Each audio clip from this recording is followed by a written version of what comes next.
Oh, Sandra, come on.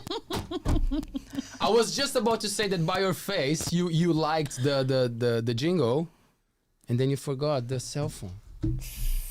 I know, right? My apologies. You are allowed to swear. No, my sincere apologies. The newspaper might not like it, but we don't care. We do. We're live. ALTBAYS Show brought to you by ALTBAYS.nz. So ALTBAYS.nz is a media support company.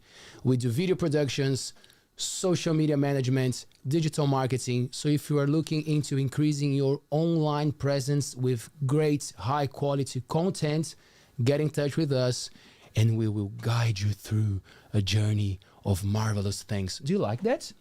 I love it. Oh, thanks. Yeah. Boom. Yeah, I don't even want to know your opinion. He's got a fan. I'm more interested in the grapes, but Go hard. Go on the grapes. Grapes. I got the fruit. blueberries, darling. Yes. both. No, Oh, there you got you're grapes missing there. out. You're missing out. Fancy. ALTBAYS Show happens here in the ALTBAYS studio in Whitianga. So if you want to rent this beautiful space to run your own podcast, have you considered running your own podcast, Sandra? No. You might change your totally mind. not. You might change your mind at the end of this. Oh, no. Anyway, A midnight show. a with midnight Sandra show with Goudie. Sandra Goudie. I don't think so. She might provide blueberries and grapes. We'll try again. Anyway, if you want to run your own podcast or some live meetings, if you have a business and you want to do some live streams with clients around the world, here's the place. You can rent the space and have fun. First thing, before anything else, subscribe to our channel. So you're watching this show on our YouTube channel and you haven't subscribed yet, you're a loser. Can I call our audience losers? That's not fair. That's not fair. That's You're not not fair. a loser. You're You're just just not unaware. You're just unaware of how internet works. Is that better? You just sound old. But subscribe and don't She's forget to hit the judgmental. notification bell for all updates. I was joking. Subscribe to our YouTube channel so you can support this platform, so we can keep bringing cool people to this show. Okay? The bigger the channel gets, the more recognition it gets and more people get to know. It's good for Whitianga, it's good for us, it's good for the community, it's good for everybody. Okay? We also have the ALTBAYS Clips, which is a second channel where we break down the interviews. So you can pick some topics, watch it. If you like it, you go and watch the full show. It's a win-win. Tonight, on my left, as you know, Chloe eating grapes and blueberries. I thought I'd jump on, I think it was Fabian's thing, a bit of ASMR. Do you know what eating grapes. ASMR is, Sandra? Sorry, I Chloe, just lost you on that one. Can you explain what ASMR is for Sandra, please? ASMR? So it's an internet trend, but I have no idea what ASMR stands for, but it's like this weird whole thing where it's about sounds and apparently it's soothing, or it just like tickles a thing in your body when you're very high. Yeah, well, I can understand that. You like it? We all relate to Yeah, that, I right? like it. I think you could. Yep. But can I just get back to doing podcasts? Yes. They are a really good way of getting something real and live. I mean, I seriously wonder if people shouldn't be subscribing to independent communications where nothing's jacked up, nothing's held to ransom by being paid for or bought. And so it's real, it's actual, it's there. And I'm not here because I'm getting paid money. You're not asking the questions or doing the chat because you're getting paid to put a specific line across. It's free and open and it's honest. And that's what I like about just online chats. Thank you very Awesome. much. Yeah, That's thank what you. we've been doing. So the plan, the idea to have this platform is to bring from different backgrounds, different beliefs, and giving space for a conversation, you know? We don't go over the life of the person and find the good aspects and the bad aspects to pick on them. We just want to have a chat. And of course, if polemic topics and things that are hot at the moment come up, we'll definitely talk about them. But people don't have to. You can say, I don't want to talk about this, or this is not my thing, I don't know. That's right. But people are losing interest in general media these days. They don't see it as being as honest or as investigative as what it used to be. Yeah, I can definitely vouch for that. Like, it's just not... it's almost like considered untrustworthy, and it's too much of a hassle. Even I don't want to. Can I name drop New Zealand Herald?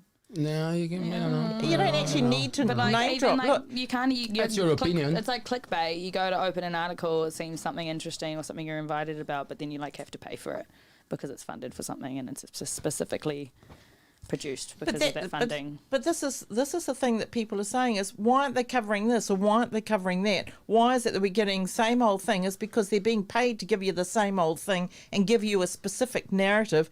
There just seems to be that loss of independence and real critical analysis. So, you know, people are going off the media. I mean, one program that I really love to watch on a Sunday is The Outsiders, which is an Australian program, and they sort of tell it like it is. We switch into overseas news channels just to sort of get a much broader mix now. There you go. Chloe, Yes. for the beautiful people all around the world that don't live in the Thames-Coromandel district, who is our guest tonight? Thames Goudie is our Thames Goudie. Got you on that one, baby. I didn't prepare her for that. I'm sorry. I just dropped the bomb. I absolutely didn't. If anything, I'm here with my possible new mother-in-law. We'll update you. We'll have a special episode after Labour weekend with my new boyfriend in his fancy car. SANDRA GOUDIE. Yeah. I love it, Chloe. People are watching on YouTube, but obviously some people are listening to it on Spotify, Apple Podcasts. So I just try to be very descriptive of what's happening because some people are not watching. So Chloe really helps me with that. I try to. I mean, but yes. Anyway, SANDRA Goudie That's right. is the Thames-Coromandel mayor. Correct. That's right. Yeah. Yeah. She's very fashionable. Just for those out there that are listening. Yeah. How can you describe Sandra's outfit for our listeners? She's wearing a really, really nice navy blue, I'm assuming dress, long shirt that has kind of like a cheetah print, but it's like a really nice orangey gold tones. She looks good. Not bad. She's good at it. I mean, for anyone who'd understand, I'd smash. No, we don't understand a lot, but you know. just don't tell your son I said that. Oh. Yeah. And we've been doing this show. This is show number 44. So we're going live 3 times per week, every Monday, Wednesday, and Friday at 7 p.m. for the people who like the word religiously at 7 p.m. And you are show number 44, and you were the person who was here earlier than any of the other guests, which is fantastic. Well, I always like to try and be early, but then I've come from Thames and, you know, it just needed to work that in. You know, it works for me. So it's better be early clearly than late, worked right? for you. Oh, yes. It did. How was the trip? It was good. It was okay? Yeah, I stopped off and met some people in Tairua. And so it made the most of the opportunity as I'm travelling around the district to catch up with people that want to talk about different things in the district. Cool. What is the topic that people usually come to talk to you in this? Like, of course, a lot of things, but like, which one is usually the one that you're like, okay, here we go again? Oh, no, it's everything and anything. So, I mean, I've been in public office now for about 36 years. And so in all that time, I've always left my mobile phone number, has always been publicly available.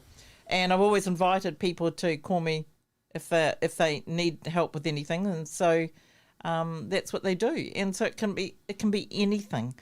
As a Member of Parliament, the issues between Member of Parliament and Mayor were a bit different. So there were things as a Mayor that I need to hand on to the Member of Parliament. But most of the time I try and see what I can do to help. Awesome.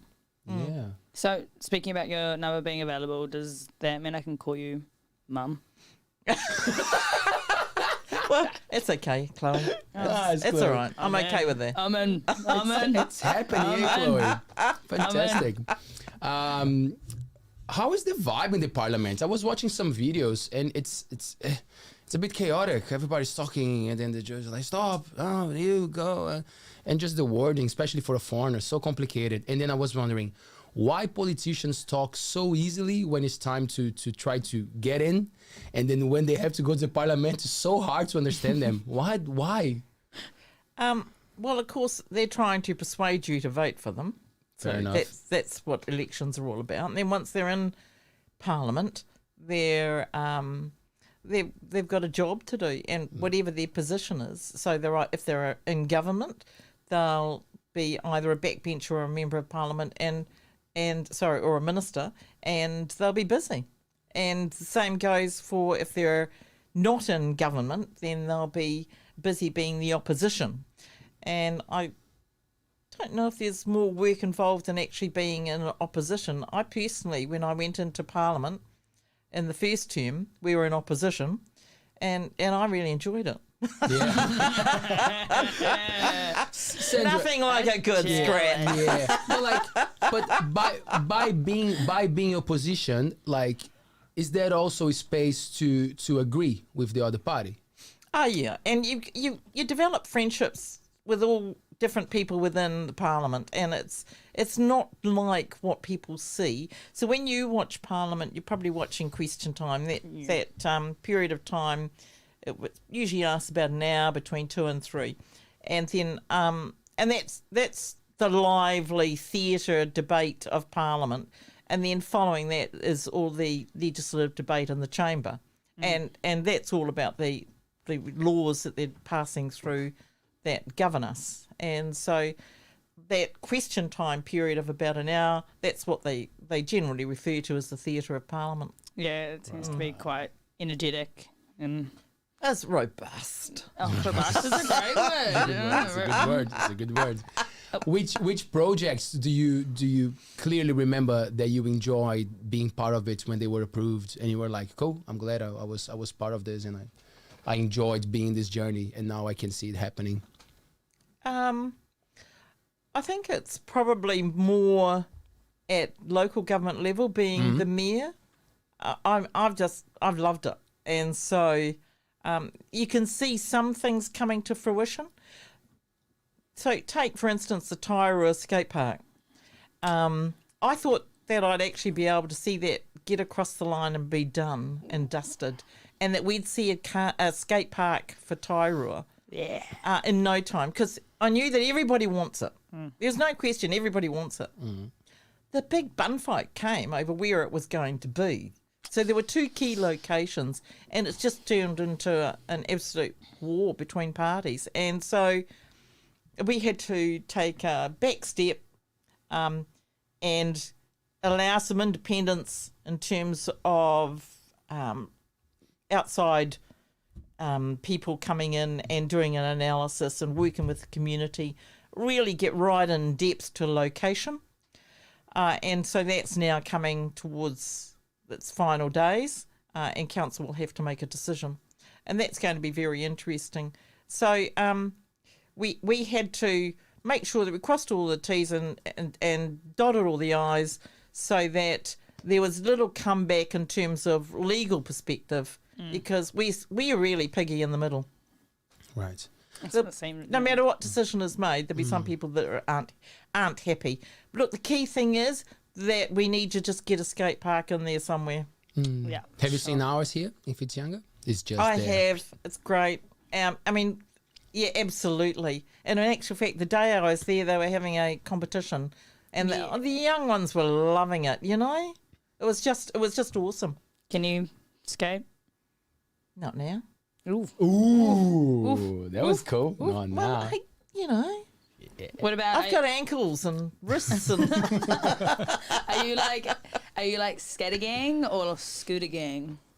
I'll go. Because there is skater. I was gonna say there is a right answer. There is a right answer. There you go, Sandra. Points Nice, for you. nice. Points for you. Sandra, what motivated you to become a politician? How old were you? Well, actually, my husband and I were dairy farming, and he was the one that was going to meetings at night. But because Like secretly or? No. Sorry. Nothing secret about it. Okay. But, you know, like Federated Farmers and okay. National Party and things like So that. secretly. And he came home one day, one night, and he said, I can't do this anymore because I'm too tired to get up and milk the cows in the morning. So he said, you'll have to go.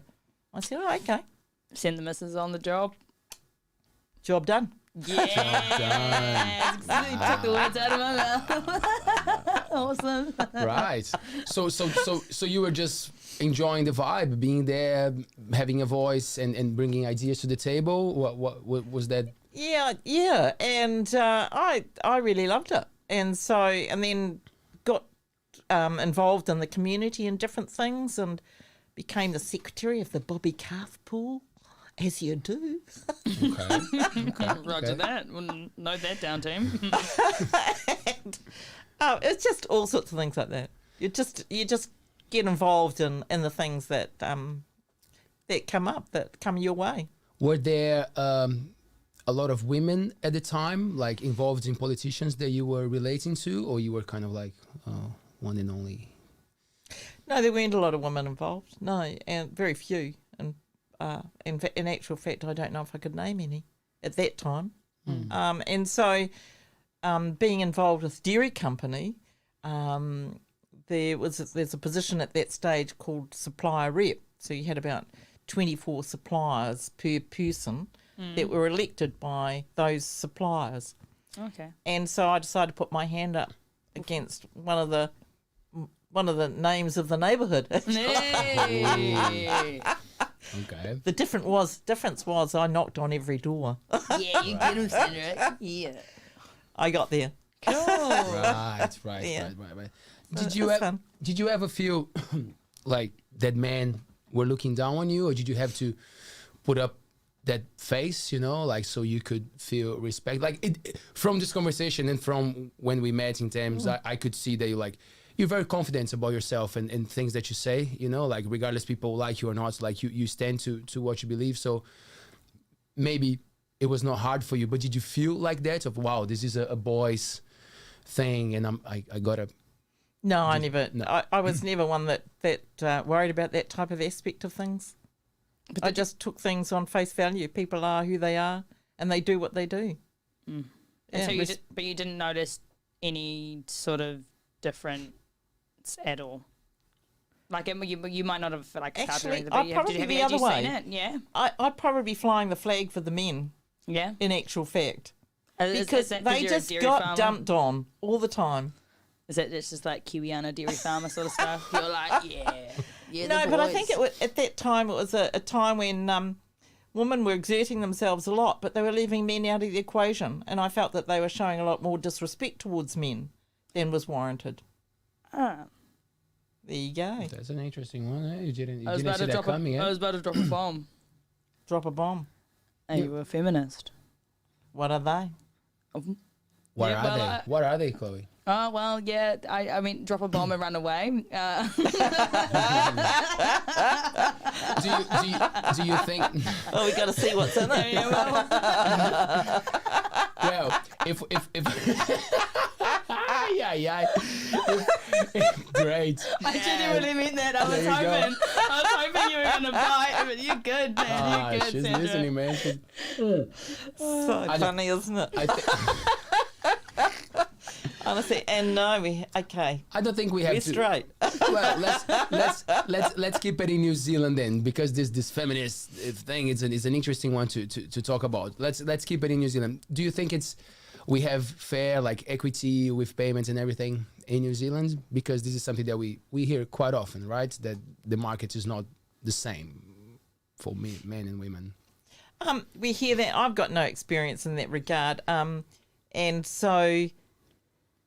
When people talk about women wanting to be paid equally, and I would certainly agree with that if the job that's being done is exactly the same as a man being able to be employed in the same function.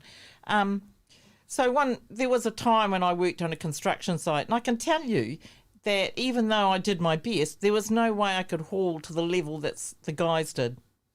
So, and I really worked hard to do that, to do the heavy lifting, but I couldn't lift to the same degree. So, this is when I was just labouring on a construction site. I would imagine that this argument is usually more for high positions, like CEOs, managers, women who are doing valued work that would be the same for men. I don't know. This is just my thing, and it's hard for me as well to say, because I heard New Zealand women saying that it's not fair, it's not the same. But I would Oh, have to there'll go be and absolutely will be instances of that. There's no question. Yeah, but we have to go case by case, or at least see a bigger Yeah. picture of it, right? Yeah. I'm not going to go. No, we won't. Putting all my eggs into one statement around it or another. Yep. Yeah. Are you still running the dairy farm? No, we sold that back in 2011, I think it was. 2011. Around about then. How many years did you have the dairy farm for? Was it like a family thing, or you and your husband bought it after? So when we married, we bought the dairy farm down on the Hauraki Plains. We lived up at Colville for the first year we were married. Oh. Oh, cool. Yeah, and that was pretty cool. And so we bought the Jersey pedigree herd down to the Hauraki Plains, and we were there for be about 30 years? No, 25, 30 years. Nice. Right. Nice. Hard yakka. It's very hard work. Yeah. We had a few different people who had different involvements with dairy farms here. Some worked for them, some owned them, some other people criticized them a lot. And I just like to listen to stories. I'll say what I think, and then I would like to hear your take on it. When I came to New Zealand 9 years ago, I heard that a lot. Oh, the dairy industry is the backbone of this country. You know, like we make our money and we make ourselves this big country relying on dairy farms and farmers and everything. And then as years went by, I could see a shift of like, especially products on the supermarkets, and even the dairy industries starting to produce plant-based products, different products. And then a new story started to, well, I heard different things like, oh, we should support farmers to start changing, not only rely on dairy farm, because we don't know how sustainable this will be and for how long. So the government or the people involved should be actually looking at supporting these farmers to maybe start to produce other things. So because if something happens and if the dairy industry loses power, the country doesn't go down at the same pace. And it's just my experience of seeing that there is a shift in the markets. There are more options that are not that don't rely that much on dairy. What do you think about that? Do you think it's something that the country has to pay a bit more attention, like, and support farmers to do other things and not just, or you think that dairy industry is strong, it's solid, and it's not going to go down, and it's not? Okay, so the farming sector, full stop, is one of the foundational exporters for New Zealand and one of the biggest money earners for New Zealand. So it has been fundamental to our economy, and I think it will continue to be. So farming is our food production. So all of our food producers in New Zealand need to be valued. And instead, there was not that long ago when they were absolutely vilified. They were used as a football and almost literally kicked around the block by mostly the Green politicians, to some extent by some of the other politicians, but largely the Greens. They're being denigrated atrociously. And I heard them a talk back. Kerry Woodham did a magnificent talk back one day, and it was largely solely for the farming community. And the tragic stories of those people who have incredible mental health issues because of all this harassment and denigration by politicians and the wider public who have no understanding of the farmer sector whatsoever. It was tragic, absolutely tragic.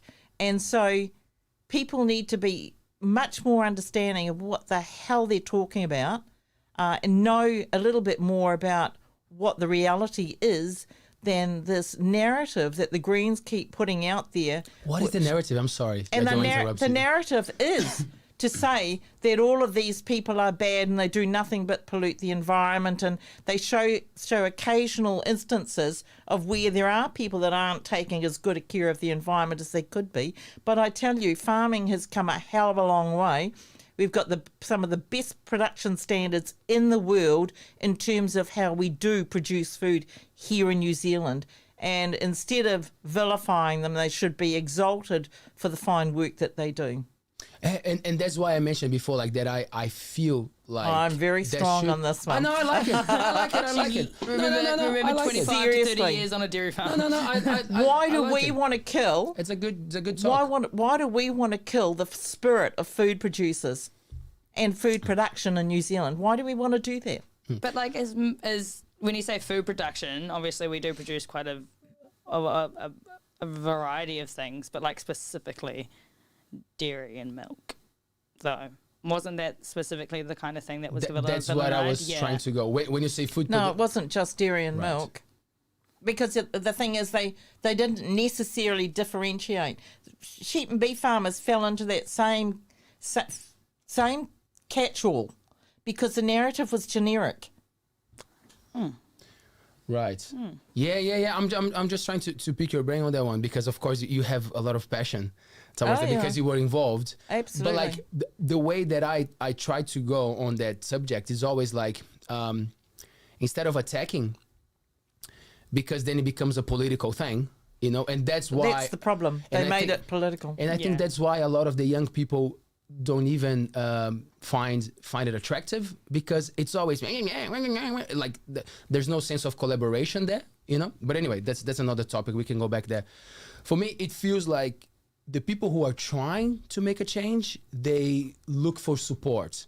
So they come to the farmers and say, look, what you're doing, this is okay, this is not that sustainable. What can we do instead of the attack? So like, what are the steps, or what the government or whoever is in power should be? Do you think that there's room or there's space for making this industry better? Because in terms of like because it goes back to the environment, right? Yeah. That's right. And it's an ongoing occupation, is to constantly look after your environment. And quite frankly, farmers are far more in that space than a lot of other people. Because why is it that Auckland's where you can't go and necessarily swim in your waters around Auckland City because they're so polluted? You have to check that you can swim in your beaches around Auckland. And so, the narrative around the rural sector is that rivers and streams are potentially polluted. They don't necessarily know how polluted they are, and they forget about, those lovely ducks and geese and things, we must leave those. Why do they shoot those? Well, they shoot those and have culls, yearly culls, so that they can actually stop them from continuing to overpopulate and pollute our waterways. You know, there's a whole raft of things in there. So I don't know if I got it. People don't understand it. So... Have I missed the question? No. I don't think you missed the question, but I think I missed the answer. So like from what you said, like the reason why it's polluted, it's because sometimes there's an accumulation of animals in the thing. No. No. Do you say that there's ducks and we gotta shoot them? No, that was just an example. But because I was curious, how is it polluted? Like who is polluting the water then? Like Okay, I'll give you an example. Give you a classic example. So the regional council tested about 17 streams around the Thames-Coromandel Peninsula. There were two that were very polluted, and so but the rest all had E. coli in them. And do you know where the E. coli came from? No. Every one of them had possum E. coli. Oh, really? Yeah. So where does that come from? We've got a massive conservation estate. Where do the possum hang? Mm-hmm. Yeah. You know, there's all these different elements. And so fundamentally, it's that people don't have the time to get to understand all the aspects of a matter. And so when you look at Parliament, they've got a very limited experience in understanding the rural and agricultural food production sector. They don't have many food producers within Parliament. Yep. So if you don't have the knowledge within the parliamentarians, of course you're not going to make decisions that are necessarily robust in their knowledge and understanding of the food production sector. So why isn't there? Who does bring that information? Because they're too busy doing what they do best to take the time to want to be in Parliament or want to be in a political situation. And not worry about water pollution or sustainability. Well, they're already doing it. Anything. They're already worrying about it, and they're already taking measures. But they're not to address being it. informed correctly, like you said. That The parliamentarians. You said that they're like, that they're not specific foodies in that realm. They don't understand it, so they don't. The parliamentarians don't understand the environment that food producers work in. No, they don't. So how do they?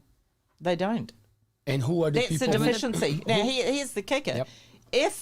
If the parliamentarians properly followed the legislative and regulatory guidelines, we'd have a better quality of production of legislation than what we currently get. Okay. Right, I get it. So it's your role and more of the local bodies to inform, to send information. Is that correct? Am I following right the hierarchy of power in New Zealand? Because the people in the parliament, they need to get that information, right? They need to know the local interest. Well, they should be going to the sector, not to The rural. local authorities. Local authorities aren't the repository for that information. So you go to the sector that, so you go to the food producers themselves to seek the information that you need to fill your knowledge gap. Right. Yeah. Do they? Yeah. No, they don't. They don't. But comes down to why? They get these things in their head. They think they know it all. They think they've got it sus. They've got all the answers, and so they decide to make laws accordingly, and they're not necessarily correct. So one or two streams out of however many will progressively become multiple. Unfortunately, it sounds. No, not necessarily. That's drawing a bit of a long bow. So what it means, because we've done the analysis on those 17 streams and we know the two key ones that are polluted, we can take measures to trying to address and remedy the situation with regard to the two that are polluted.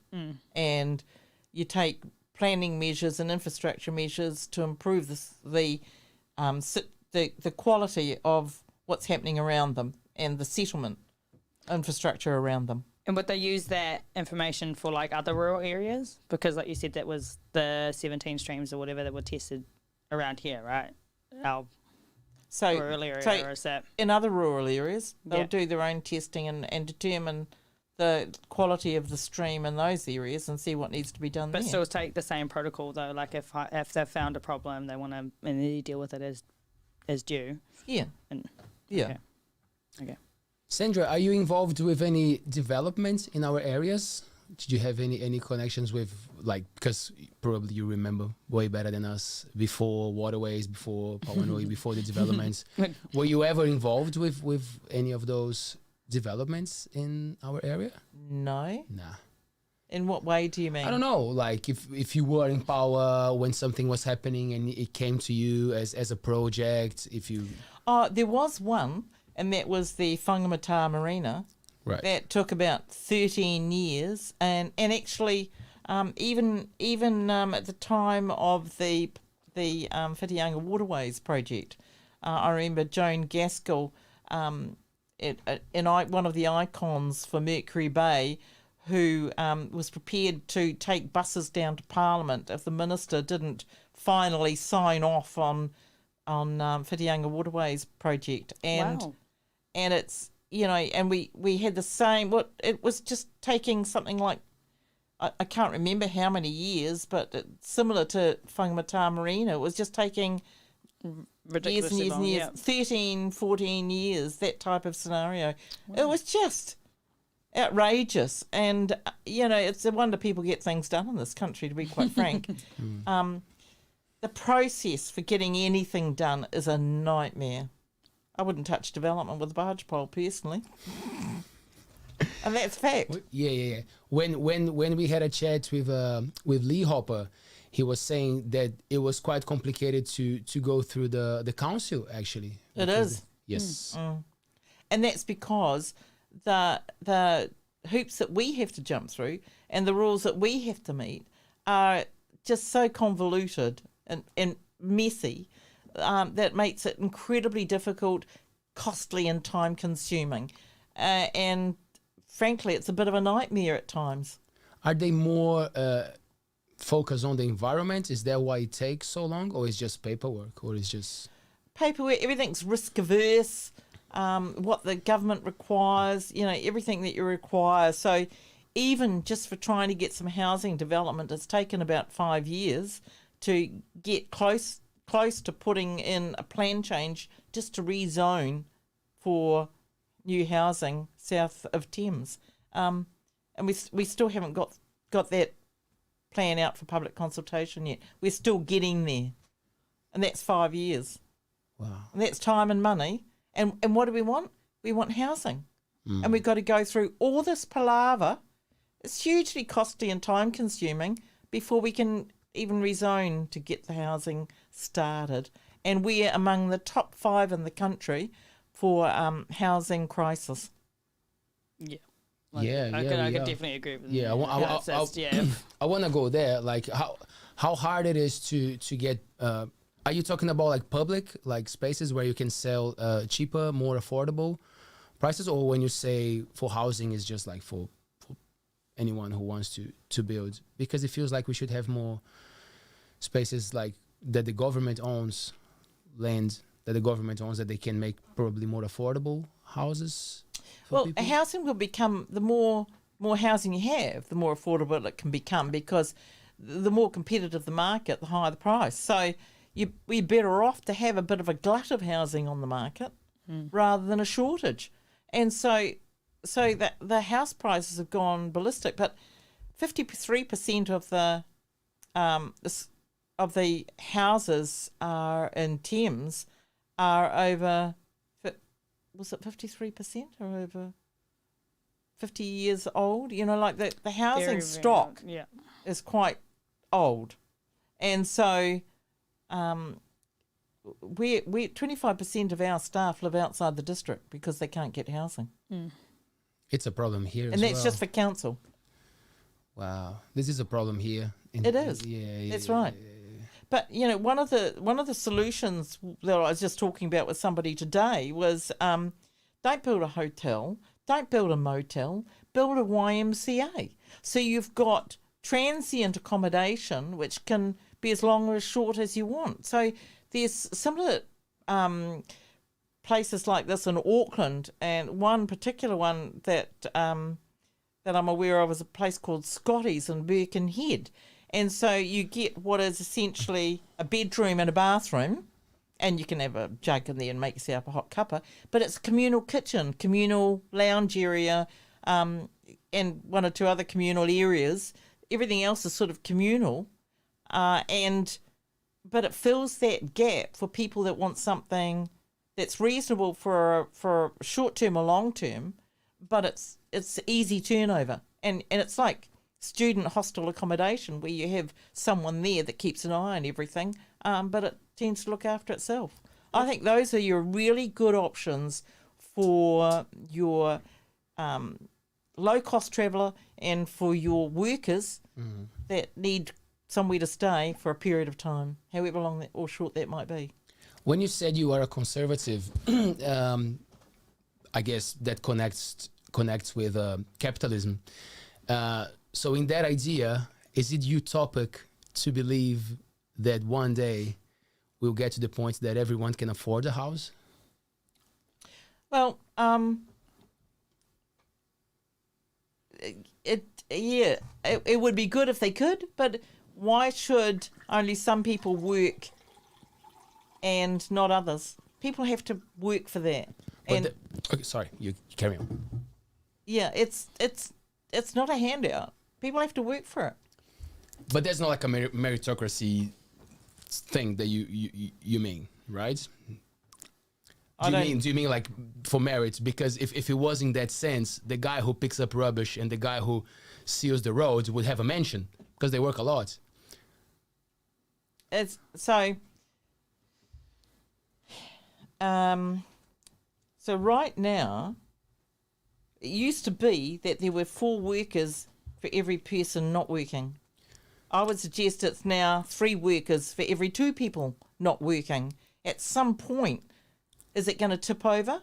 If you start expecting the workers to be funding those that aren't pulling their weight, either as parents or as contributors in employment in society, then it's going to become imbalanced. Right. So is it becoming more imbalanced than what it currently is? So does it mean that like it's because the government give money to people and then they don't work? Is that what it is? Could it be something like that people don't feel like they have to go and work because they're getting money? Well, that's absolutely happening in cases. Right.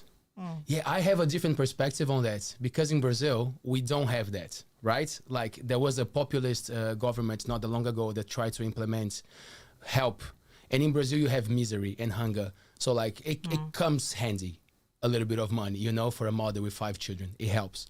But the middle class that thinks that they are, we're rich, whatever. No, they're not. They would give shit to that idea. They would say, oh, they have to work. Why they're not working? And then you're like, man, those people don't have food, so it's a different thing.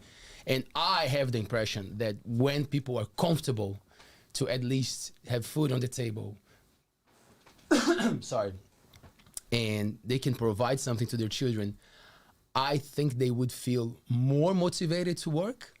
And I think that's an idea that conservative governments see from a different perspective, and I like that we don't agree because it keeps it. But how can you make that work in such a way that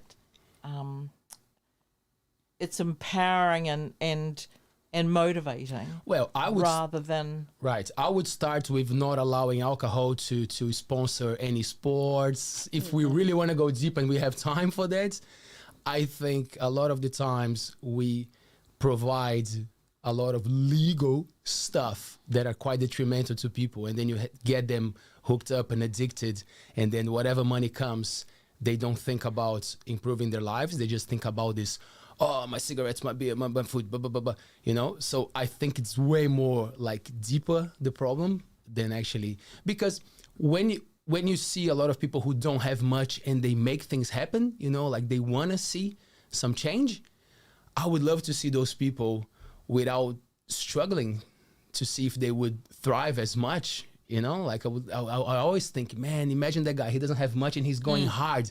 Imagine if he had like a warm house, just a little bit of a lift. He would be fantastic for the community. I could be wrong. That's why I use the word utopic, because maybe I'm just a dreamer. That would be great. It would be, yeah. It would be great. But I don't think it's as simple as that. I know that it's not, but that's the thing. But that's why I always like to ask conservative people about that, because so many different governments have been around, like with systems. Sorry, that was the word, systems. And we know that we'll get to a point that capitalism will not be the thing anymore. And I feel like I'm not a pessimist. I'm just a realist. I look at capitalism and it feels like it's doomed.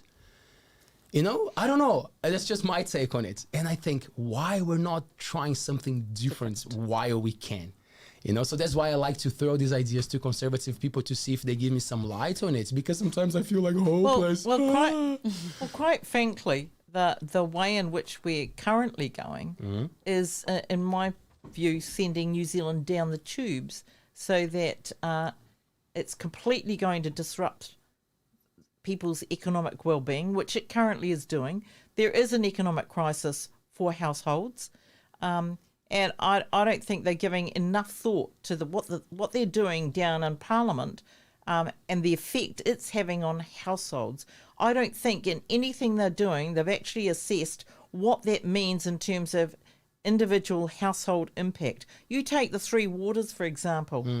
If you take all of the changes that the government are doing and you do an assessment based on household impact, I think there's going to be a massive collapse of households under the weight of groaning cost, and it's happening now, and it's only going to get worse in my view. And so I can't support any largely most of what they're doing down in Wellington right now. The Three Waters is an absolute debacle. Is there anything good in the Three Waters that you see like, cool, No. this part makes sense, we need to do this to make... Right, okay, yes. They put in a water services regulator, which we all supported. The legislation isn't perfect, and it's got some negative things in there, but at least there is a water services regulator, and everybody thought that was appropriate, still do. And I think that they should have let that embed for at least 6 years or more before they started down this Three Waters track. The Three Waters track, it's all about all of the reticulated systems in this country will continue to operate as they are, right?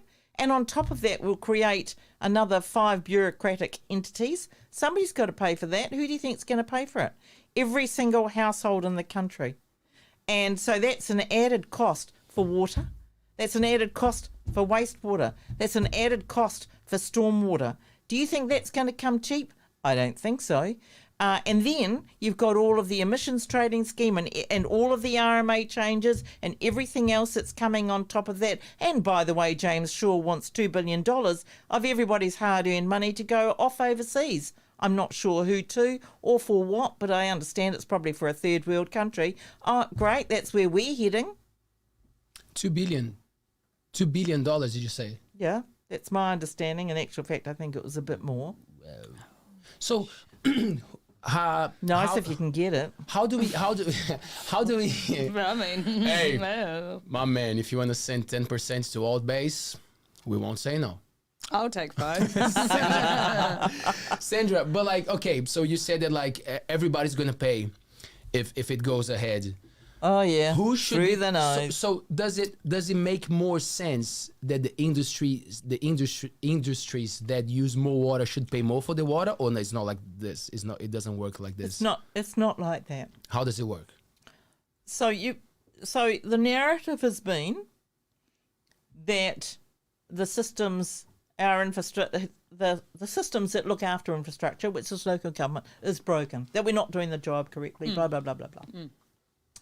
That we're all going to get sick and our waters are horrible and they're all sludgy, and like the advertising around it was appallingly Why would they lie about that? false. Isn't there?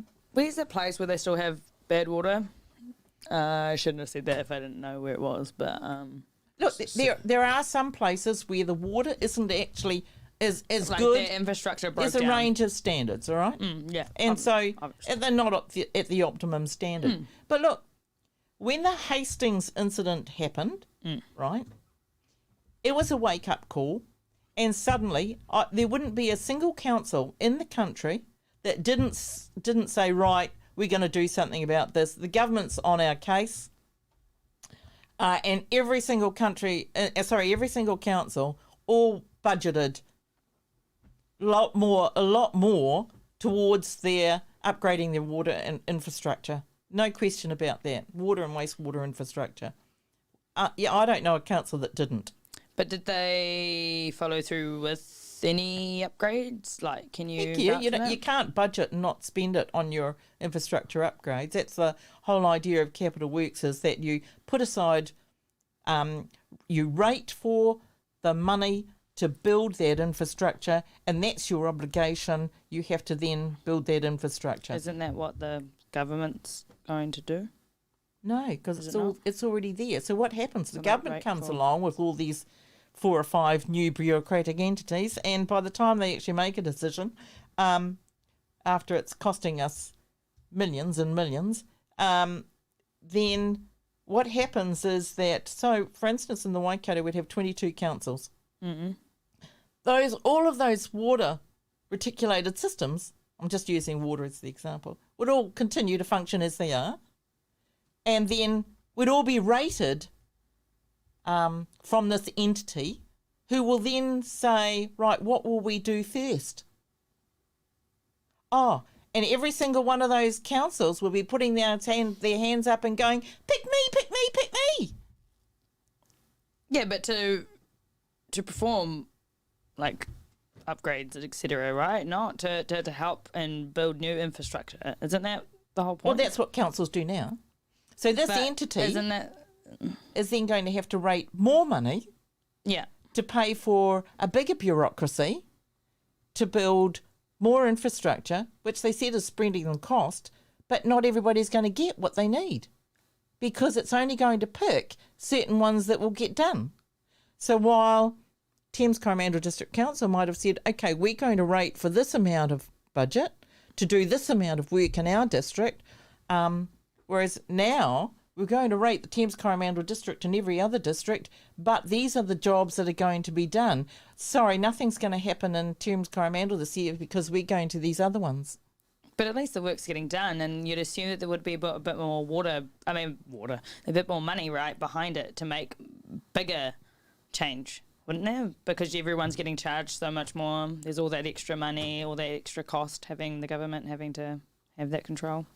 No, it doesn't. It's not like that. It won't be like that. You've got, because you're, well, first of all, you're going to have to take out of that pot for all of the bureaucracy first. All of those 5 or so entities and the corporate entity that's part of those 5 and all of those processes and systems just to manage that oversight for that infrastructure. And then all of those 22 are going to be competing or just get a proportion allocated. And right now, our allocated proportion is based on census night. So on census night, half of our population is missing. We've got 52% absentees, right? So on census night, where is everyone? And it's certainly not there. So we get half of our rateable properties in residence. Is it because... So for instance, I'll give you an example. For the 3 waters, we'll get 16 million instead of 32. I was wondering why we don't get more, why it's only 52%. Because the allocation is based on census night population, and half of our population's away. Oh, because half of the population is away. Okay. Yeah, I was there. I got stuck. I was like, So why? You have to. I'd actually take time to sit down with you and explain the model for the waters infrastructure allocation and but just the structure of it and why would you create this whole new entity if a local authority can just carry on doing it by just rating more?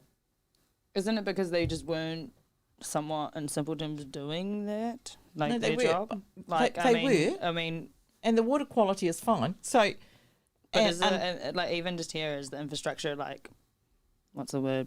Enough? Can it handle the population? Like, because isn't there always like drought in summer? Does it happen in Thames as well, or is mainly here? everywhere. It happens everywhere. Right now they've got a serious drought in the Waikato. Mm-hmm. So like, why didn't whatever local government at that time before the Three Waters like budget to upgrade or fix? because everybody was reasonably happy with what they had, and there was no real. It's that whole political incentive, but that's changed. So with the directive from government, they all started, and they can do that with that directive. They don't need a whole new raft of entities and whatever to do it. They can actually do it by that pressure of government and the water services regulator, and so we could save ourselves millions. What is the biggest problem, or what are the biggest problems that you see currently in our area? Housing. Okay. Housing, absolutely, definitely. I think we need a bowling alley. A bowling alley would be awesome. I reckon it'd be great for somewhere in the area, even in Thames. Goldfields, we'll take it at Mall Thames. Goldfields Mall needs like an upgrade. Actually, I mean, a bowling sorry, alley but, in yeah. Goldfields Mall would be awesome. Absolutely, arcade. They used to have like this totally. weird little dingy little arcade thing, and then now it's just like the warehouse and the vape shop, and then McDonald's. Yeah, housing, and more housing. Violence? So I did a online session with the district commander today, Bruce Bird, and with another senior detective. I think it was senior. Yeah, I'm sorry, I've forgotten his title, but his name is Andrew Saunders, and he is currently leading the project in terms of ram raids and how they're addressing all of the ram raids within the region. And so that will be live on the council website within the next couple of days. And so I think that was really important because I'm actually a big fan of the police. I just really appreciate the fact that people put themselves on the front line, going into who knows what, to look after our safety, and we don't have enough of them. They're not properly resourced.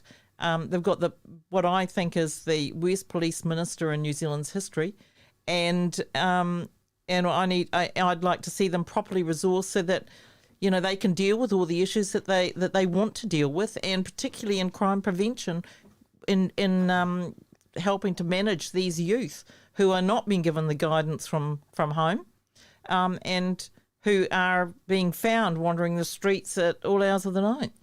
Yeah, I was thinking about that because for me it makes more sense to actually prevent than actually then upgrade whatever the police has at the moment. Because if we can target earlier, if we can pay attention to what's happening, and I feel like it's a money thing, Like I see the children listening to their parents saying that everything is more expensive, that the housing crisis is a thing, and it's not that easy to pay for things anymore, and that generates stress, and then suddenly they see all the kids making easy money in different ways. Well, I know because this is a big reality in my country, like they're making money easy and just dealing with whatever is around you, and then that anger escalates, and this is something that I can see clearly in these 9 years, like how used to be once a week, twice a week, something on the news, and now it's every day. There's something, someone broke into a shop, a burglar, blah, blah, blah, blah, blah, blah. And now guns, right? Now it's even more evident. And I always think, wow, it seems like that the gap is stretching for the poor and the wealth. Yeah. And as this stretches, the more you get more anger, you get more reaction from people trying to bounce that, like that's how I feel. I don't know. That's my take. Well, I'd actually completely disagree with you on that one. Fantastic. I love it. Oh, yeah. Here we go. Round two. No, well, yeah, because it's got nothing to do with wealth. Really? It's about parents taking responsibility for their kids. You don't have to be super wealthy. You can be living in an environment where you take more responsibility for what's happening in that household. If money's tight, you don't smoke, you don't have a dog or a cat or whatever. But that's why they call it a vice, right? Because you don't have control of your addiction sometimes. Well, people have to take responsibility and step up. But what about the people that that's don't? hard. What about that's the people? hard, Sandra. For some people, it's hard. It can be very hard, but all sorts of people do it, and they can get all sorts of help to do it as well. Can they? Yes, they can. Oh, where? The Ministry of Social Development does have a lot of help for that. Cool. And, people only have to reach out, and people have reached out, and they have been helped, and it's made a huge difference. That's good. That's good. Can I say, and some people step up and do it for themselves. And there was on the news, well, I think it was last night. I think it was only last night. A young man from the Thames coast who was looking after his father or his uncle who has dementia. I saw that. Unbelievable program. That was so inspirational. I just wanted to know more about this young man and see what more could be done, but to help his situation. But I found his care of his, I think it was his uncle, was it? With dementia was just I'm pretty sure it's his uncle, granddad. seriously Papa or at least his inspirational. dad, yeah. Doesn't matter. He was there looking after one of his whānau who has dementia, and that to step up and do that, but in such a way that it just made me want to do that. Yep. It makes you look at someone doing it with such love in their hearts and such care and consideration for that individual, and it makes you want to step up and do that as well. That's all I could think about was, wow, that's just fantastic. And that's the sort of feedback I got today when once or twice that came up in the conversation. Just amazing. Right. But like just what Leo was saying, well, what happens when you grow up in an environment where you don't have a dog, you don't drink, you don't smoke, your mother doesn't, your parents don't, they're working 2 jobs, you barely see them, and you're a kid learning to feed yourself. You're in and out of rentals because you can't afford or find places because they're selling. And then you're raised around stress and focus on money. And you maybe at one point want to help. You want to try and better yourself, but you can't afford certain things. Like I can see that wealth is a massive part in that because, you know, without... Things cost money. You can't... That's right. That's you know, why the food banks are so oversubscribed. So it's one thing to be, like, encouraged, but, like, there's a few steps behind getting started in that sort of idea. So specifically, like you said, like aged care or dementia care and stuff. Like, there's a whole bunch of steps there that cost money. And, like, if you don't come from money, if you don't... and not in a sense that, like, I'm poor, but, like, as in lower class, like, lower middle class families, you know, that are struggling and very much struggling. So, like housing, food, education, like where, what do you do then? What's encouraging for them? For whatever reason, people find themselves in circumstances beyond their control. And so that's when I think it's really important that they find ways to reach out and get the specific help that they need, and that can see them through these particular times when it's tough. And that can just make all the difference to just seeing their lives take a much better and more solid way forward, if you like. It's not easy to do that, but people do have to reach out.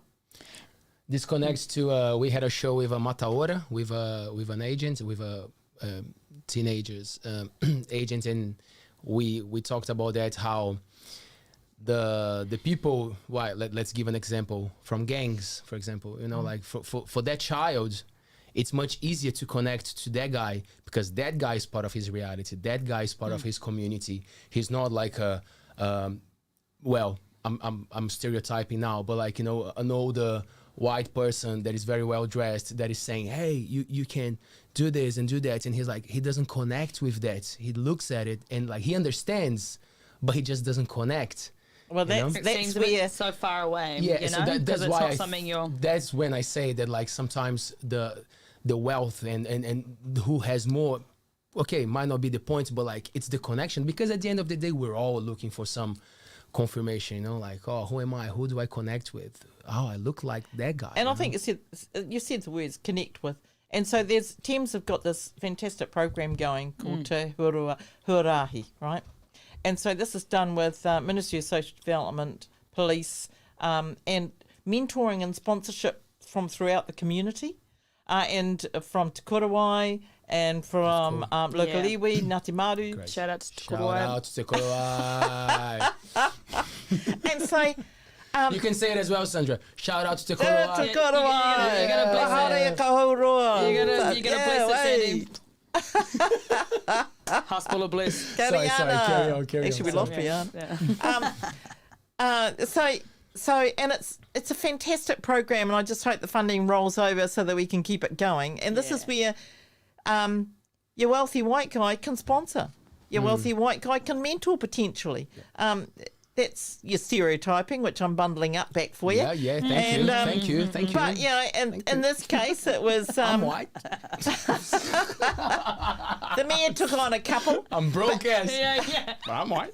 Hey, Also very hairy. but the key thing about this program is that it's the kids that pick and choose what it is that they need to take the next steps. And so the program's wrapped around them. That's And so the mentors and sponsors are just there to pick up where they might fall within being able to help provide something that the person's indicated they need or want. So I've had mentored a couple of people through the office and take them out on the road with me and things like that. And it just, Cool. They've had a bit of fun with that. And so they just see something different. Yep. And I don't know what they pick up.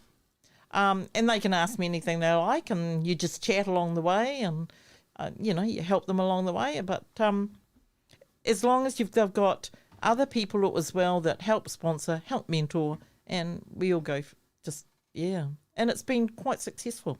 That sounds absolutely amazing. Sorry, what was it called again? Te Huarahi. Te Huarahi over in Thames? Yeah. And how would you find them? How do you get hooked up in that if someone needed to? Just Google it. Yeah. Yep. Or just contact the Ministry of Social Development in Thames. MSD, yeah, cool. Yeah. Cool.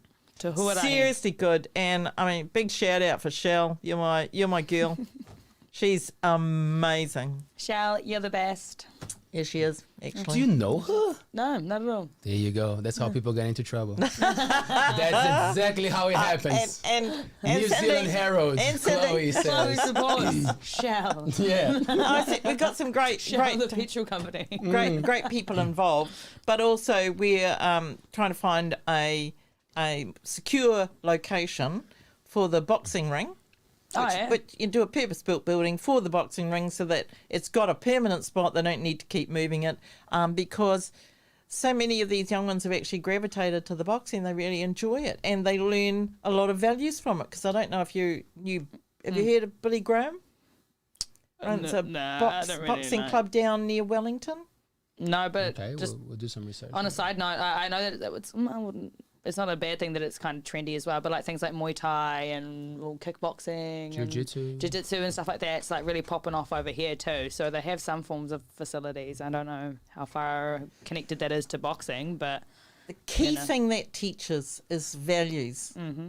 Yeah, and that's a big part of getting them involved in that group with something that they feel they can be a part of and embrace. So. And that comes back to what you said about being connected. Connection, really important. And so, for people like myself, it's really important for us to just do what we need to do under the instruction of MSD or the police in working with these young people, so that because we're not experienced in that scene, so. I'll just say, okay, what can I do to help you? Just tell me. I have a very serious question. I'm not ignoring. I'm just going to have a look at our live chats. Speaking of boxing, hypothetically, who would you like to enter the ring with? Oh, yeah. I like that. Yeah. Blue gloves? Would you be fighting some red gloves? Well, yeah. Yeah? Yeah, I could go for that. You going to drop some names? Nah. Nah? Nah. What about Reece Darby? That guy's funny looking. Reece Darby? Yeah. You don't want to give him a slap? He's kind of got the face for it. Like, Reece Darby, I absolutely adore you. But, like, you kind of have a face that needs, like, you feel like you want to slap it. Like.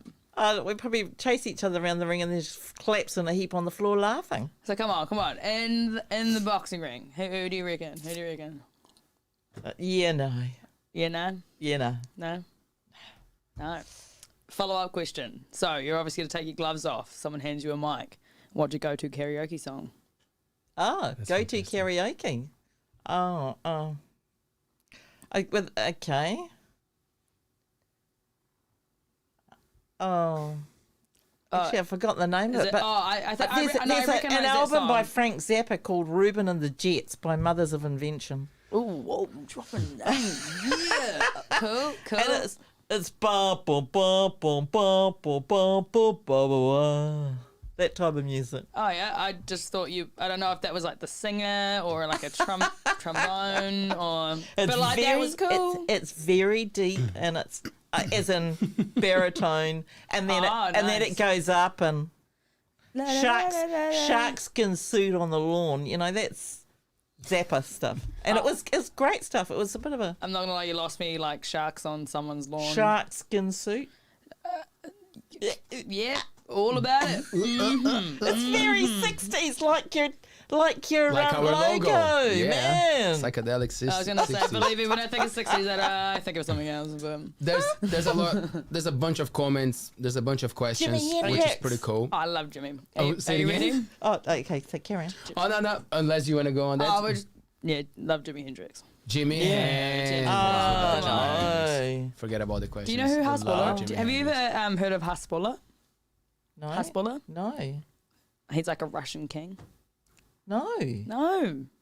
Why did you change the subject from Yeah, Jimi why Russian Hendrix to King? why? Oh, because I put like Jimi Hendrix and like Haspel is like just there. Haspel is an absolute king. Owen, this for you. Really? That's the youth, Why? Sandra. We don't understand half of the things that they say. They Just change Google subjects. Haspeller on your way home. Like, So Jimi Hendrix was your favorite one? No, Was the no, guy? It's eclectic. Totally eclectic. Nice. Yeah, you yeah, said yeah, something yeah. about heavy metal before we started the show. Some Like heavy hard metal rock. too. Lamb of God. Pardon? Pardon? Lamb of God.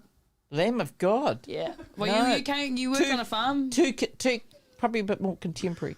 That's, Led Zeppelin? Right. Led Zeppelin. Queen? of course. Oh, no, love not so much. Not so much? Really? Not a Queen fan. Oh, I'm no, out. Sorry, Tim. Metallica, Hey, nice. Metallica played in São Paulo last week. Uriah Heep.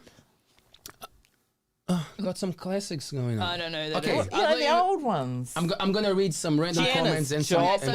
Hey, Janis. Oh, Lord. So you know how we mentioned that because we're live, there's also a live chat so people can interact with us. We've got a few. It's on. questions. It's on Okay. fire. It's on Are you fire. ready? It's Are you happening. ready? Are you ready, lady? I'm gonna read. Gloves on. Gloves on. I'm gonna read as we go. So, for the people who are watching this show, you can drop a question on our live chat and subscribe to our channel to show some support. Thank you. I'm gonna read randomly. I'm gonna go back to them, but there's a cool one from Fabian Roberts.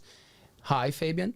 He says, Sandra, can you tell us a time when you realized you were wrong on a topic, issue, or political agenda, and how you acknowledged this and changed direction? Whew. I'd have to have time to think about that You one can. about being wrong.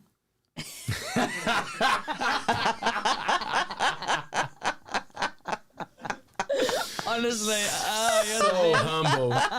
So humble, Sandra. Hey, but listen, I don't mind being wrong. Yeah, you just don't Seriously. remember. You just No, this never happened. you know, and I'm okay with fessing up to being wrong.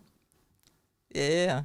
I made a look when I was in Parliament. I made an absolute booby on which came out in the media. I think I can't remember what that was. It was just one of those. Oops.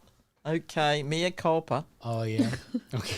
Anyway, that's about all I can think of. Is just I just accept it. Yvette Oldane says, I find it very encouraging that our mayor has agreed to be on this show. Smile. Thanks, Yvette. It is true. Thank you so much for coming to this show. It's very important Wave to for a vet. our community. Or not. Chucky says, love Sandra Goudie, someone with Moxie, and he asked about the three waters, which you went through already, which is pretty cool.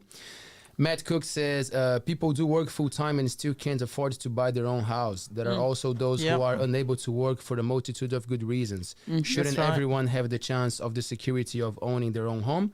Most people are not asking for a handout. They're asking for level playing field with which capitalism, by its very nature, does not allow. It's a comment. That's Thanks, Matt. That's Do very you fair. want to comment something on that, Sandra? Largely, I'd agree with them, and but I don't agree with them that necessarily capitalism can't help on that. And I think that there are areas where, again, it comes back to if people do need help, it's finding the right avenues where that can help them.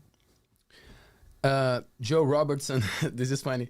So, is she a feminist or not? Oh God! Frankly, I couldn't give a shit about that. Yeah. So boxing gloves.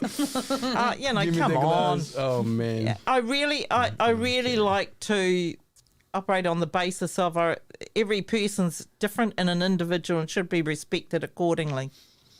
There you go. That's it. Okay. Yeah. Can I read a comment that disagrees with you? Yeah, totally. Okay. Matt Sefton. Thanks, Matt. That's cool, man. He says, good question, Chloe, probably for one of the questions that you asked before. And he There are says, so many. people who have barriers to participating in society cannot simply lift themselves up easily. So arrogant of Sandra to agree. think that they can. No. no.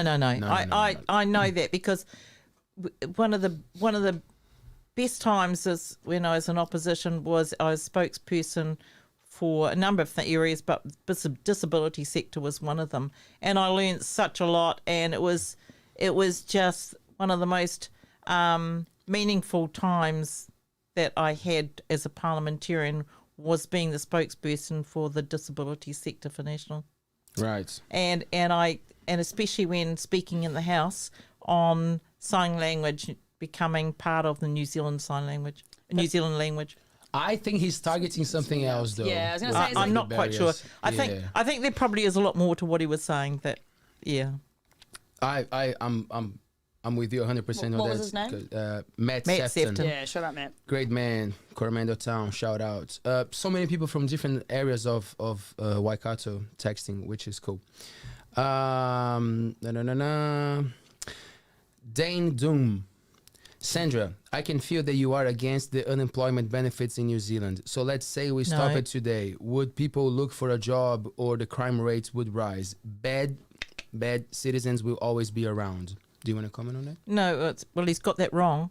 I never once said that I was opposed to the unemployment benefit. In the example, like you said, that it stopped tomorrow. No, I wouldn't agree with that. Oh. Yeah, if it stopped tomorrow, no, that would be a crazy move. How would break loose? Yeah, so it's not point in answering. We'll get back to the chat soon, guys. Thank you so much. Are you friends with Judith? Judith Collins? Yes, I am. Talofa. How cool is she? Or not? Very. Very? Yeah. What you said when she didn't make it to... What? Were you upset when she did not win the elections? I understood. It wasn't that way because I understood the environment she was working in. Did you guys Still understand it? And Do you think she needed more support, or it was just not well planned the way that the campaign was? Oh no, it was just not the time. It's the environment that's in there. So clearly she didn't have the support, or she'd still be in there. It's within the caucus. Right. It's the caucus that really work through those, whoever's going to be in charge, etc. We should be there on Labour weekend. Pardon? Can I hang out with Judith on Labour weekend? We should be there. Oh, well, as I said, it was a clan gathering. Oh. You're not in the clan yet. Yeah. You're applying for it. It's different. Well, It's different. It's like wanting to go to a staff do without working at the place. Yeah. It doesn't work like that. I'll just So turn up. is that it from the The Judith one? from the outside world?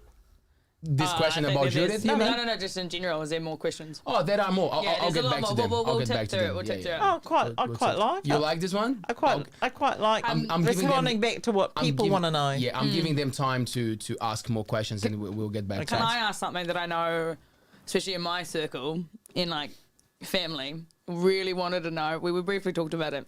So, what's with the giant pink elephant in Thames? Ah, right, the giant pink elephant in Thames. Yes. What is why It turned up one day and did it walk there? so sorry. so the guy saw it, decided he wanted it, bought it popped it in his front paddock. And I asked him that very question and he said, because I wanted to. So isn't it like a part of? I swear I read it in an article that it's like a part of like I think it's great. like your like Thames thing. Like you're like, No, yeah, it's not- Thames, pink elephant. What's the Thames thing? I mean, we got a rocket in the main street that we had there for a while, and I thought it was really fantastic. And why it was so fantastic was because some people liked it, some people hated it. So it created all this conversation. But you know what? They talked about it. When I went Right, there last right. week to see you, there was a homeless sleeping by the rocket. Oh. That was not very funny, but he was, and he was very calm. He was not causing calm. havoc. He was calm, sleeping. Right, okay. 11 a.m. Dreaming. I was a of the bit moon. jealous. How do you know because he's he was homeless? Oof. Did he have a sign? Maybe I was judgmental, but it looks like he was owning that place by sleeping in that corner. So that's why I assumed he was a homeless. But maybe I was wrong. But maybe not. Do you see? Oh, I want to ask you something. Maybe I don't know if you made it public or not. But are you running for these elections? You don't have to answer if you. Oh, okay. So at some point I'll have to make a decision. Okay, so it's not- I'll probably make a decision in the next week or two. Okay. Is that a deadline? Like, is that a thing that you have to? Yeah. To. Well, sort of everybody has to make a decision in the next week or two because it won't be far away before we're coming into June, July. They'll start asking for nominations at some point. So people will have to have made up their mind whether they're going to run for public office or not. So that would be your third one, right? Is that correct? If you go for it? It would have been. It would be. Hey. Mm. Still going, Sandra. Still got the drive. Well, we'll see. We'll see. Okay. I have to say, local government has got to be the most rewarding. Right. Just unbelievably good. And I started back in 1996 in local government and went back to local government. Wasn't going to once I left Parliament, but the mayor of the day persuaded me to go back. So like gloves not completely off, gloves off somewhat, but not hung up. Yeah. Yeah, contemplating it. Okay. Is there any other area of the politics in New Zealand that you haven't worked at and you would like to give it a go? You would fancy? No, I think so at the moment it's the leaning towards hang the gloves up and go fish. Yeah. There you go. Go fish. There you go. Do you like game fishing? No, I just quite like just hanging out with a rod and yeah. Yeah, like when you asked me earlier if I like fishing, I like somewhat of a lie. Like I don't mind reeling it in and stuff. Don't like touching bait, but I like looking pretty on the boat. So. There you Do go. you do your Cold nails beers. and your eyelashes? And No. Do you pimp yourself? Now, Sandy. No, pimp yourself out like bling Sandra. and you know. Sandra. I've already got a suitor. Remember, Labour weekend. Alrighty, okay. No. I into just like Favourite nail polish colour? Oh, suddenly it's getting interviewed. If I'm honest, it's dirt. I spent 2 hours piling. That was a bad one. You're not stones. getting the clan. You're not You gotta getting be a closer. girly girl. Gotta be girly girl. No feminists here. Shout out to Stylo. No I need to feminism. go platinum blonde real God quick. Damn it. Hey. Damn it, I lost it. Look, I was doing some hard mahi. You were so good. I was you were doing so some hard close. mahi, you know. And then- I was picking up rocks in a wheelbarrow, digging holes, moving it around. And Oh, what were you doing worked it in the for? Doing construction hard work, was- man. You know, come on, hard working What were you New doing it Zealand for? woman. My lovely neighbours who just came out of hospital. She had a bit of a incident and she's got a bung hip, and then her neighbour has a bung hip. So I was out there in the garden moving some rocks for them. Oh, Lift no, a little that's bit. cool. Hey, she got back a little bit. Yeah. See, I cleaned my nails though. You know what? The great thing about that is that I think that's something that did come out of COVID, is more people were genuinely helping each other more than ever before. That was something that I saw. Have you got COVID? Have I what? Have you had it? Have you had COVID? I wouldn't know. I had it. Have you? Yeah. Oh, okay. How do you know? Because I Just- tested. Yeah, I was about to okay. And I ask, how do you felt not like know? crap. I don't know. I haven't done anything. Have you ever had a test? No. Have you ever Oh, put- sorry, tell a lie. Yes, I Oh. had one test. Oh, yeah? Up the up the nose. Up the nose. Yeah. Oh, Was didn't it- you do the other one? That's a joke. Kidding. No, I just had the nose. I'm kidding. So you haven't I had to. I'm sorry. you haven't had it. You haven't got it. Oh, I'm honestly. It kind of pisses me off that I haven't. I'm like, I want to pay week off work. How do you know though? Because I test like every 2 to 3 days because of What my the job. What? For my job, because I care What's your about the people job? around me, and care about the people around me. I What's work, your job? I work in accommodation and tourism, like. And they require you to do No, that. I do it myself because I Oh, care. God, okay. I don't want to give someone something and they die. Wow. Yeah, okay. Should we go there? Nah.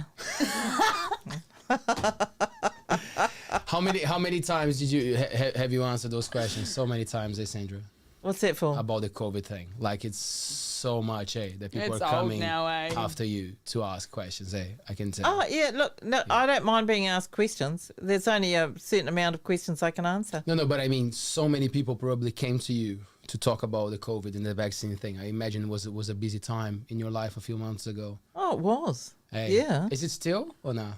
No, a lot of people actually needed to talk more than anything else. Oh. Yeah. What do you mean by that?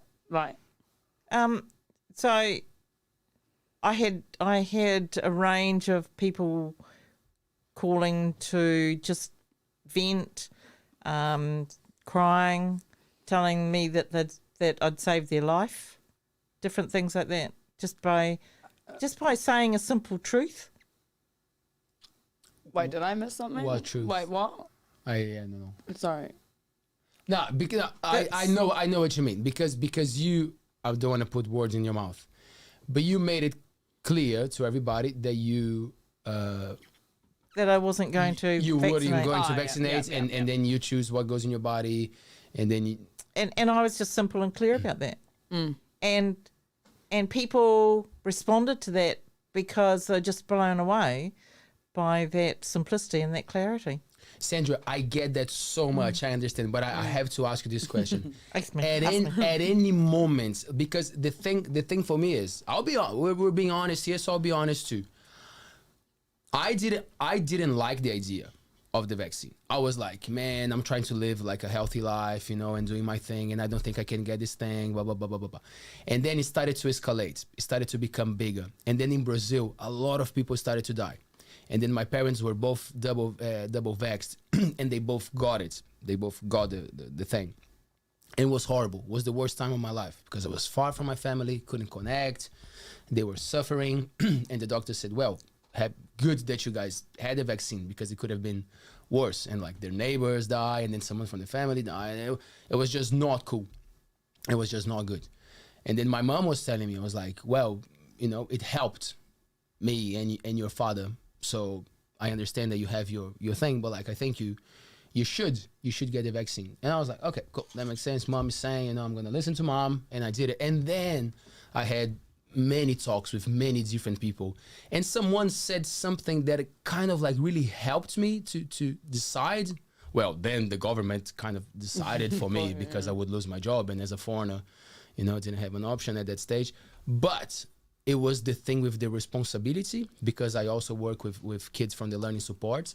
And then I had a chat with this friend, and he was like, we live in a community, we live with other people, and I understand when you say that it's yours, it's your body, it's your responsibility. I agree, I'm with you, but like you are also sharing spaces with other people, and that kind of made me think. So that's what I wanted to ask you, like if at any time when because you really stood your ground, regardless of people agree with you or not, the attitude is something that you stuck to it, But I was thinking, I was like, wow, this thing with the responsibility, because you're a public person, were you ever worried that you could pass the thing to someone and then maybe that person probably would need the hospital, but the hospital maybe would be full because other people had it, that thing with the responsibility. I was thinking when I read some of your interviews about that.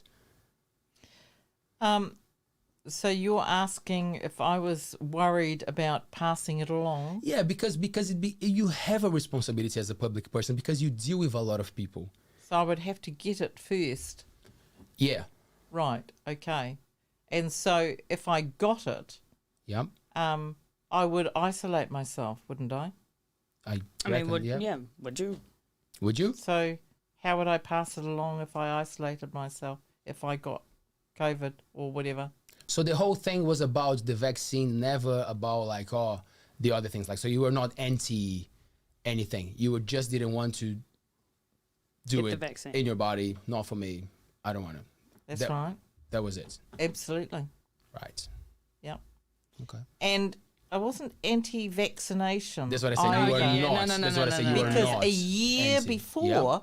I was on the front page of the Hauraki Herald, or the second page, I can't remember which page, having an injection in the arm for flu shot. Right. So, but I wasn't going to go and start beating people up for misrepresenting the facts and calling me an anti-vaxxer and all that sort of thing. I wasn't going to do that. So how you said you've only possibly only been tested once. How do you know you haven't had it and given it to anyone? Oh, exactly. So so you just said that if you did have it, you would isolate. So have you actually seriously considered that narrative of you giving it to someone and possibly someone having like But I have the to worst get- effects. I'm sure I would have thought that if I got the virus, I'd get sick. That was one of the biggest, craziest things personally that I find about the whole virus and the varieties, etc., is like how different the symptoms are for lots of people. Like my parents currently right now, there's 3 of them at home, all a lot older, all over 65, and I talked to one for 20 minutes, had a cup of tea, they're all good, and then 5 hours later, they're terribly crook. But then they have a hot bath, a nap, whatever, and then they're somewhat all right, but then it varies all between them. Like how they would only have known to test because they just test regularly when they were around people they don't really know. So, like, how would you know if you haven't given it to someone already? If you weren't symptomatic? Not everyone's symptomatic.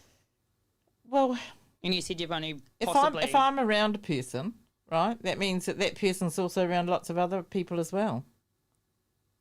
Again, So- with the responsibility, like, if you choose not to test often or at all, like, are you saying you just, like, don't really care about that responsibility? Maybe that's not the right type of words, but you know what I mean? Because yeah, anyway. I don't know if that's coming out right. No, look,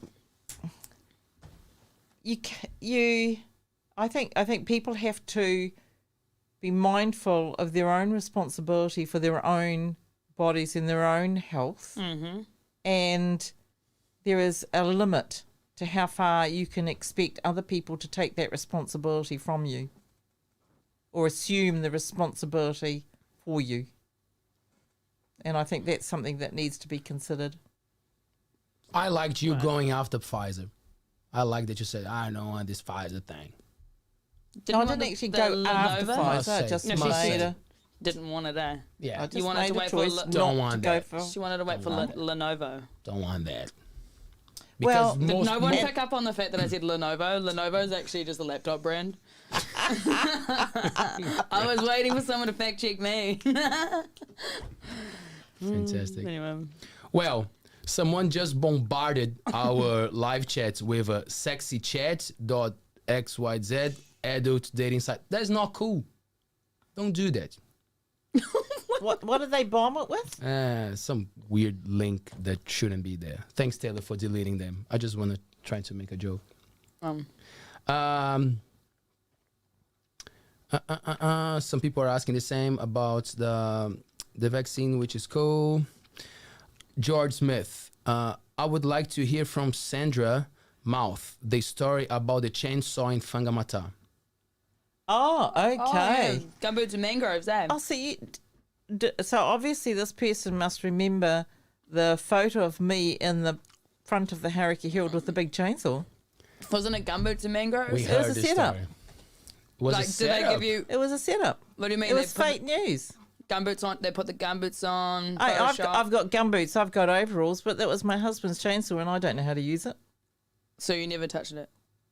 It was just. I never used the chainsaw. Oh.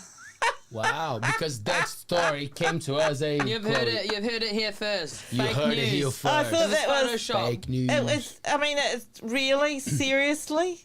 I mean, people just got so carried away at the time, and frankly, I just wanted to bust it wide open, because everybody was saying, you know, oh, protect the mangroves. Blah, blah, blah, blah. Well, look, that community, over 75% of that community wanted to control the mangroves in the harbour, and the areas that they've cleared have been really returning fantastically, just incrementally, but certainly they've seen positive changes. And so I supported that community. That was what that was all about. Right. And the people who didn't agree with your stance, what would they say? That it was not good for the environment? So you've got your holier than thou that want to protect the mangroves ad infinitum. I'm not in that space. So personally, I supported the community. I mean, it's a bit like gorse on land. What were the mangroves there for? Like, in the first place, why was it a whole thing? Why couldn't someone just chop them down? Were they used for something, or? No, so what happened was they built a causeway which didn't have enough free flow, and so sediment eventually builds up, and then the mangroves attach themselves to the sediment, and then they start to proliferate, and that's sort of how it comes along. So In 1940, there weren't any mangroves in the harbour.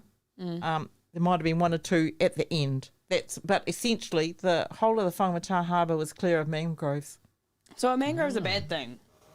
It's a weed. I refer to it as a weed of the sea. I like seaweed. I said a weed of the sea. I didn't say it was seaweed. If I know, anyone, but I like seaweed. if I don't anyone- mind seaweed. I mean, seaweed's pretty essential. It's great to have it, and you've got healthier waters if you've got seaweed around. And Yeah, doesn't mangroves do something for filtration or something? oh, I don't actually know. no, look. The areas around mangroves are pretty yucky. Anyway, Okay. If anyone have a bit more information about mangroves, some of our biologists or teachers watching this, we would appreciate Because some we have quite information a on quite a bit mangroves. of mangroves around, like the entrance to the. I'm sure they're canal there for a around reason. Yeah, same. And around the Poorangi and all that. Look, and, up and, the Poorangi, and the locals. just on this side of the river. Oh, along sorry. Robertson Road And and the entrance of the waterways. Yes. Yeah, and I'm pretty sure it's like filtration thingy, isn't it? Okay, we have a good one here. Just one more from Matt. He said, and specifically Sorry, in I'm reading Thames. them all. Go hard, go, Sandra. Leave them for Snacks, Sandra. next time. I'm into the blueberries. Te Korowai Hawara o Aotearoa. Yeah. It's a rural, iwi-based, not-for-profit incorporated society providing affordable health and wellness services across the Hauraki. All right, thank you Yep. for Yeah, shout commenting out. that. Graham says the power to define is one of the most important powers when it comes to wellness. And people are saying that they are very surprised when you mentioned Frank Zappa. I didn't expect that. Wouldn't have expected Zappa either, to be honest. But that'll teach me to not Frank Zappa. Oh, This is Zappa. Oh, me. yeah, okay. Yeah, people don't like him. Okay. teach me to prejudge, to not prejudge. Cool. And then there is a question. Sandra, as someone from outside New Zealand who will be coming to visit at some point, I hope in the not too distant future, what highlights from Coromandel should I be thinking about seeing and visiting? Oh, that's a cool That's a good personal question, yeah. question. Oh, look, just getting to the Coromandel will be the highlight of your life. And the people are fantastic, incredibly laid back, and there's just a special healing sort of sense about the environment, and that's why the council's slogan or catchphrase, if you like, is good for your soul, because it seriously is. And if you choose to go on and spend some time at one of our magnificent beaches and walk in the woods, in the bush, it's got a special smell. It's got the bird life. You can't beat it, and that's why I'm totally into it. Fantastic. So important to look after it too. And it costs you nothing. Hasbullah. Anyone else wants to see Hasbullah ride the pink elephant around Thames? Cool, man. Thanks. Who's this Hasbullah? Hasbullah is a king. And he's on the You chat. need to Google him. Is he Hasbullah? Yeah, Hasbullah is on the chat, so I think he heard you. Oh my and, God, he shut up. Hasbullah! Matt Sefton. Wow. Well, there's a few comments. It's quite a famous Russian, like somewhat like public figure. Okay. and he's on our chat. Great. Wow. He's a bit of a boxer. Well, there's a few comments about the testing thing, the COVID. How would she know she has it if she has never done a test? And then Brad says, to be fair, we don't test unless we're sick. And Christine says, I had no symptoms when I got it. If it wasn't for my family getting sick, I wouldn't have known and could have passed it around. I would have never tested either, so disagree about testing often. Matt Sefton says, they are not a weed at all. Mangroves are a native plant that filters harbor water and provides habitats for fish. Oh, go Matt. They're great. Yeah, I thought so. Well, Matt, I just don't think they need to be protected at all costs everywhere. So you and I can agree to disagree on that one, kiddo. You can and leave Augusta- your husband's chainsaw at home. We have one more on the mangroves. Augusta. Thanks, Augusta. She says, mangroves are one of the best protections from sea level rise.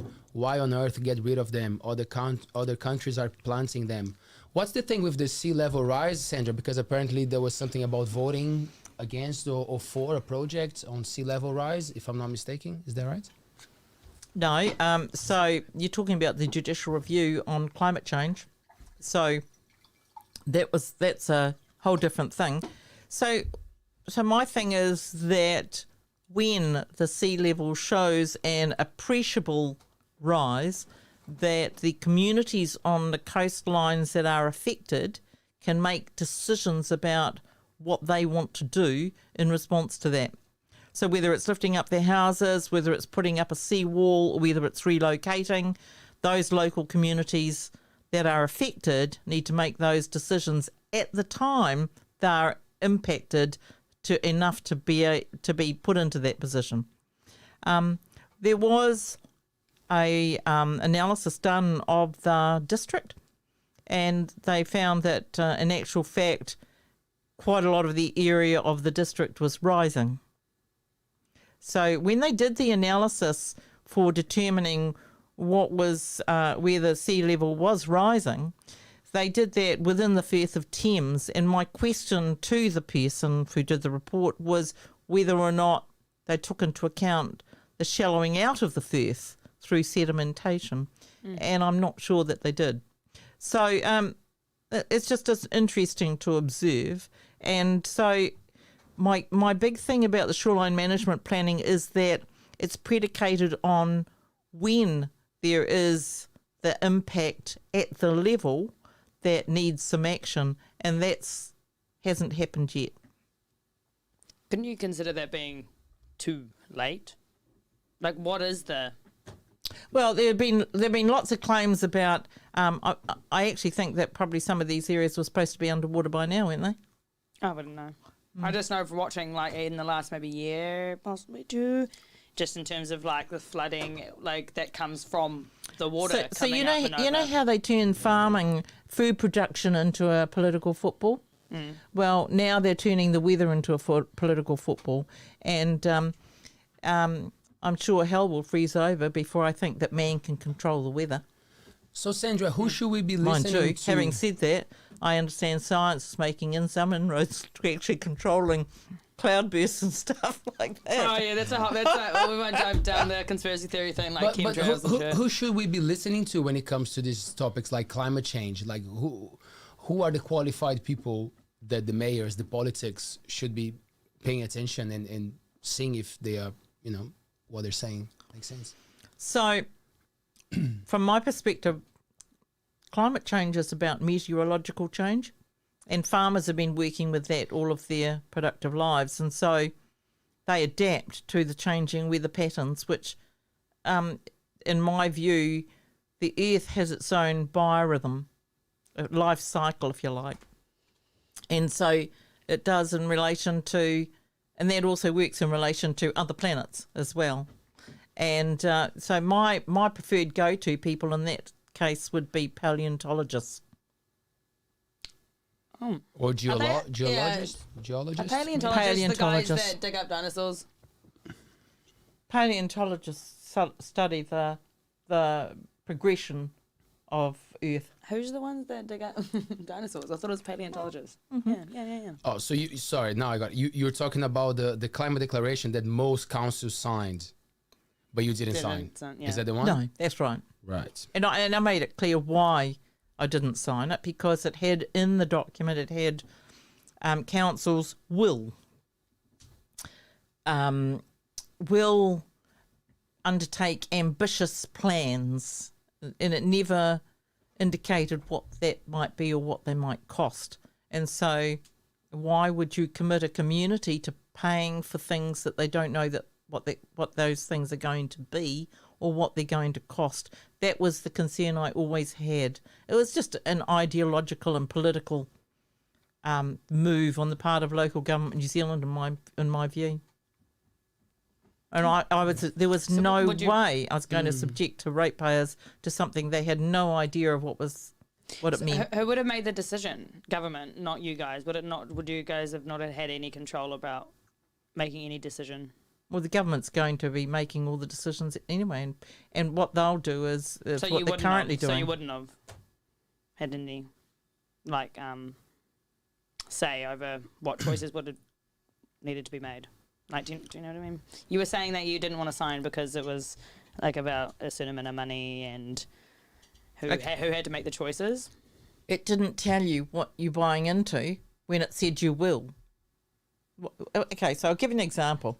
If I said to you, right, sign here, you will do things. I won't tell you how much it's going to cost, and I won't tell you what you're going to do, but you sign here anyway. So, because you trust me, okay, so you're going to sign it, and then you don't care how much it's going to cost. You don't care what I'm going to ask you to do. Right, but it's for a good cause. Well, is it? I believe so. But I assumed you didn't. And I would assume as well that the people who study that, they would know Who? better. Or I mean, we can go there and find out. I don't know. No, look, it's just. But we got 2 comments here. I just think the emissions trading scheme, all of that, the whole thing, in my view, is just a crock, to be quite frank. So I'm putting it out there.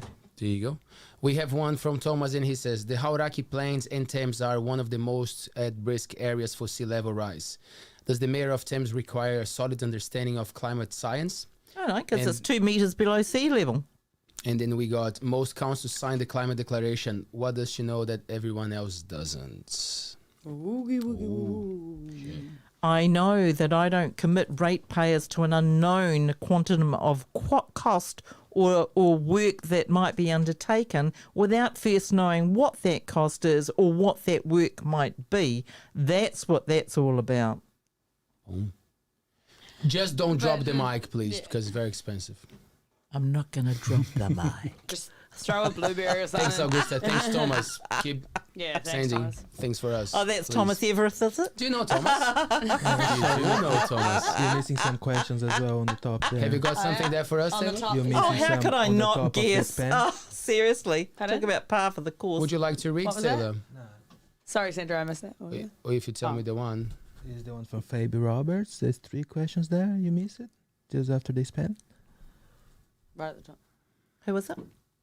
Oh, yeah. What are your top 3 most optimistic hopes for the Coromandel in the next 30 years? Wow. Do you want to go? Jesus. Most optimistic is that that the Hauraki treaty settlement is signed by the government, that we have housing accelerated for Thames, and that we have a highly productive and flourishing facility at Te Ariki Sugarloaf Wharf at Tukuma and Kopu Marine Servicing Precinct. There you go. Those would be my hopes for going forward. Okay. There's one more question. It's just a topic that it's a good comment. It says, so is Sandra saying that all the other mayors are naive or stupid when you said that you the question before?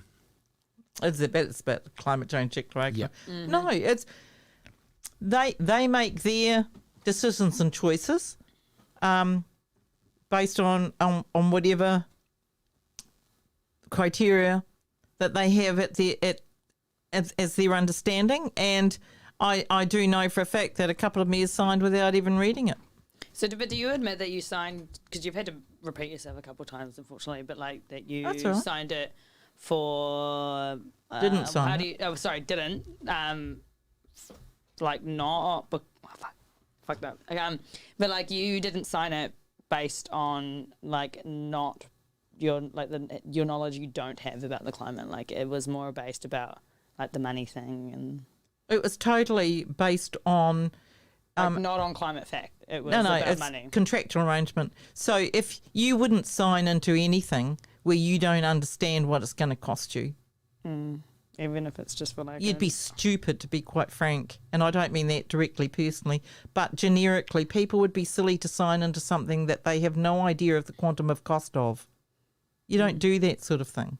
Was there no opportunity to like further break that down No. for the sense of the bigger picture? No, because like it was just a political move. It was just a, it wasn't a... Can I might be... Ask. Ask Chloe. Go So, on. like, you obviously like don't believe climate change is real. Yeah, we've got changing meteorological conditions right now. Yeah, but like, water rising. Well, Do Well- you believe that it's like a... the theoretical assumptions that have been made over the last, I don't know how many years, have not come to pass to the extent that they started off at. And so I'm sceptical. But that's I certainly acknowledge meteorological change and the need to adapt with that. Absolutely. And But doing that on the basis of CO2 and emissions, I don't accept that. Okay, cool.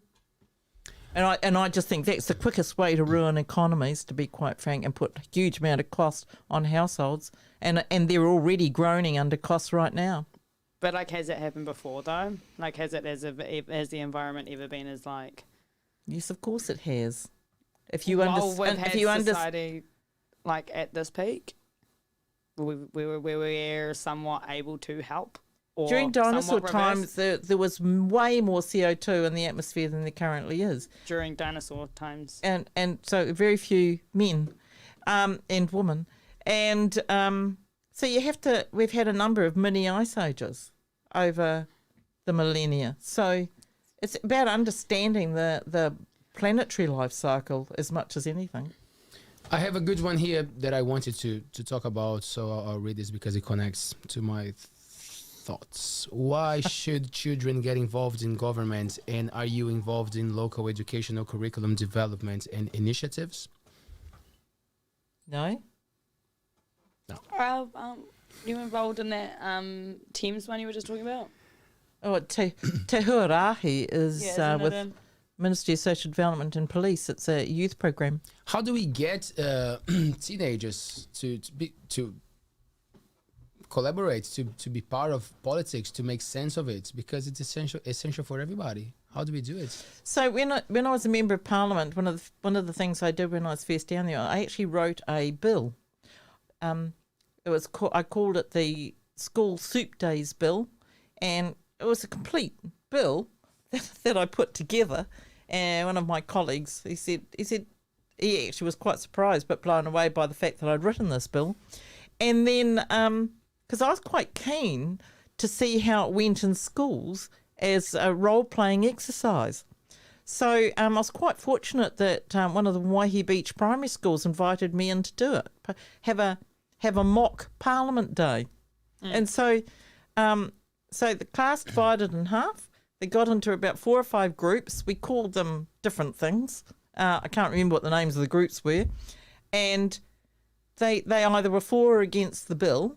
And then I had sheets about helping them about why. Did I have sheets that helped them determine why they were? I can't remember. Anyway, it was fantastic. So every child put their hand up. Every child took a turn at saying something. And I had a speaker. And, the kids all were standing like they're in Parliament.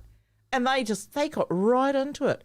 And then a teacher came up to me afterwards and said, "Oh, that was amazing." She said, and one of the quietest boys in the class that would normally not say a word. He'd never participate.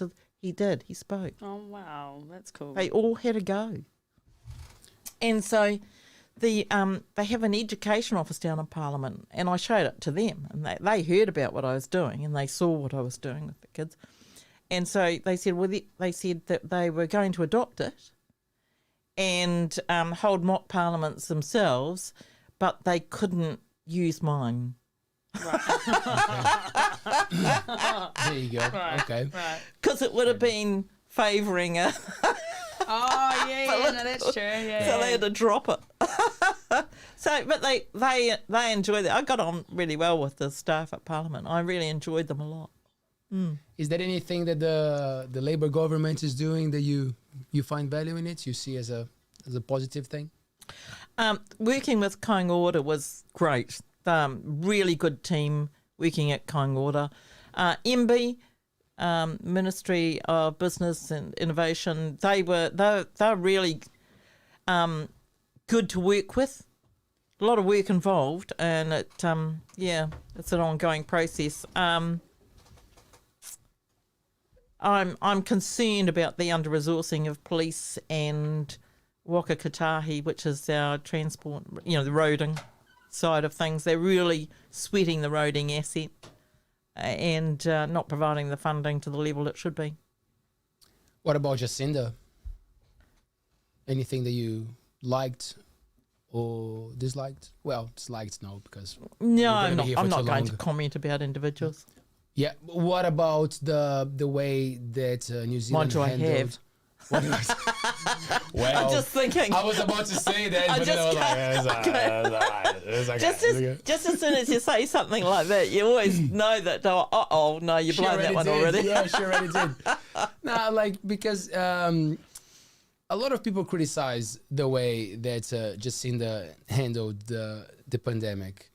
But I always think about the numbers of deaths and what we avoided. Like, it's easy to criticize something that didn't happen, So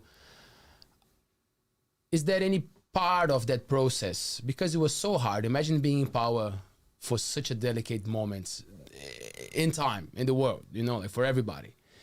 Was there any part, was there anything there that you found value? You were like, cool, that was a good move. That makes sense. Yeah, let's go. Because I think I saw a little video of you saying, people, stay home, stay safe. There was a long thing, an old video or something. And I was thinking, well, there was maybe some common sense, something that the government No, was doing. because so that was me being the mayor and doing what I was tasked to do, which is to follow the directive of the government, as all mayors were doing.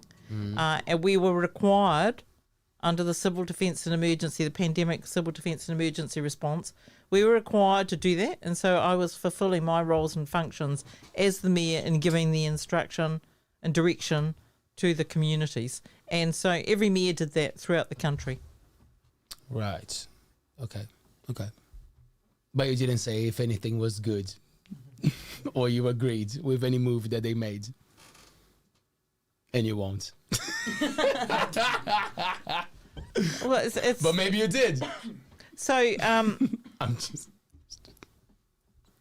Go on. No, We got time. no. It's past. It's Oh, done. But that's the thing, and that's what upsets me sometimes with politicians. Like, why not saying that something was good? Why not saying like, yeah, that was good. We could work together to make more things. Like, there's always this thing. Oh, I can't wait for the 3 years or 4 years to finish, and like 2 years in, people are already thinking about the next election, and I'm like, come on. Give some credit, like it's a society, it's a community working together. So like, why do we have to watch politicians giving shit to each other every time? I'm like, God damn it, blue, red, blah, blah, blah. Sorry. So I thought you were coming with it. I thought you would say, oh, but that was actually not too bad or something. But you don't have to. But I hope no, you not have in that something. regard. I'm not going to with that. Right. If there is something that's happening with that is good, I'm happy to acknowledge it. Good. Oh yeah. And there have been, but I just struggle to find it right now. To be quite honest. Fair enough. Yeah. Can I read one more question? And that's only because I haven't been in that track, mind track. But if I think about it, it'll probably come to me. Oh, okay. I can give you an instance. So Damien O'Connor coming in and being interested in the development of whakame, which is seaweed, in the Coromandel Harbour. Yeah. So that was great, and so there are different things that do happen along the way that you really do give the big thumbs up to. No question about that. That's good. I just needed you to know that there are those occasions. So you might want to do the big. Oh, because it's upsetting. It's upsetting when it's always like confronting. I'm like, isn't it for everybody anyway? Like there shouldn't be such a big it's the Rival. same. Yeah, rival. Even when like at the end of an election, people celebrate, and I'm like, how stupid are you? Why are you celebrating? They work for us. It's the nature of politics, and so the problem you're getting now is that it's getting worse because there is no healthy debate. If you don't, what's happening is, unless you agree with a popular narrative, you're you're cast out, for want of a better phrase, because we're losing the art of really good critical analysis and really good quality discussion and debate. That's getting lost to us. And I think the concern around the information highway, I think, is real, because people are struggling to find what's true anymore. And I don't know what the remedy for that is. So as far as I'm concerned, you have to be confident in your own instincts and what you believe to be true and real. And as far as possible, do as much of your homework. But you can't even rely on the net for your homework anymore necessarily, because a lot of the narrative at the front of the queue is bias. Well, it's skewed. It's like you have to dig deep to find a different narrative that is equally true. So anyway. Conversations like this, though, very much help. That's what I was about to say. Conversations are good, right? And that's why at the beginning of this podcast, I said to you, I totally support subscribing to an independent where it's open and free and frank. So Josh Rogan would have to be one of those. Joe Rogan. Joe Rogan, is it? Sorry, I said Josh. Joe Rogan? Are you a fan of Joe Rogan? No, I don't. Look, I've only watched about one podcast or something, but the fact that he's doing it, it's live, you have to subscribe, it's open, honest, there's no holds barred, it's just out there. Well, and it's really important. We're trying to go down that road, and that's why reading the comments is so important for us, because it brings people to the conversation. I'm just gonna read a few more comments, one more question, and then we're going for it. We're gonna finish soon, but not Matt Sefton again, please. Not Matt. Well, and Thomas, you can hold fire. Line up, put your gloves on, boys. Matt Sefton, my man, sent a I'll great take them comment. both in the ring. He says, "Whoa, You heard it here first, man." oh, did you guys hear? I'm kidding. But he sent a funny one. He said, "Whoa, there also weren't any people during dinosaur times." Well, that's what I said. And then Thomas said, "During dinosaur times, sea level was up to 70 meters higher than today. Does the mayor know that?" And then there you go. There you go. Always learning. Waka Kotahi, funding is tied up in repayments for national roads of national significance. Where should they be taking the funding from for more? The funding from for more. Well, there's plenty being spent on three waters that would have been better spent on the roads. But would it have been spent on the roads? Like, living here, you must know how terrible our roads are. Like, well, it's just a you state highway. but you just had to come over those bloody tie so road what bridges. happened? Look, so as I just said, it would have been better being spent on the roads in three waters. Yeah, but before three waters, the roads were still crap. Yeah, because again, they'd been sweated. I'm not defending National. No. Got your opinion. It's all good. You can say it. Raylene says, "What's your thoughts on getting the tsunami alarms back up and running as the sea at high tide does rise rapidly in a storm or cyclone or even full moon?" Boom. I'm sure families who live at the seafront would appreciate the alarm or some kind of warning. Yeah, do you know much about that? The whole siren getting... Yeah, the decision was made through really comprehensive analysis of all the options and the costs, right, to follow the government directive, which was not to have the sirens. So most of the sirens were within fire brigades, except for about 8 or 9, if my memory serves me correctly, and the fire brigade sector, or the emergency fire department, it's got a new name now, and they are taking out the siren scenario for tsunamis out of their siren systems. So, and it was going to cost huge amount of money that we just couldn't afford. So that was the reason for the decision. And in actual fact, the coverage is greater from mobile phone alerts than from any other system. after that last tsunami warning thing we had, it was like an earthquake or whatever. I can't remember specifics, but I remember being in a bit of a pickle. Didn't have access to a vehicle. Was kind of by myself. Had my phone on me, but I'm always in my household was always the one that was on the updates every time. And I read that Civil Defence had made a post or whatever on their live thing on website, and I knew they were sending out messages.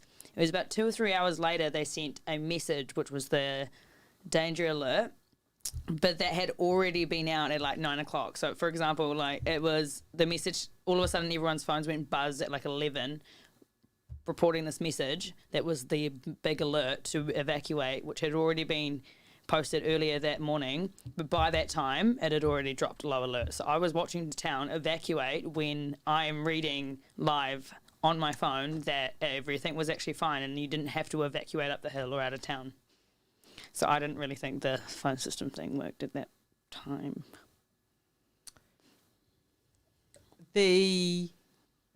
Like if that's the same phone system thing you're talking about when it came to the tsunami warning alert. I don't know how. I don't know how different it is from like civil defence's. So for alerts. that one, I'm.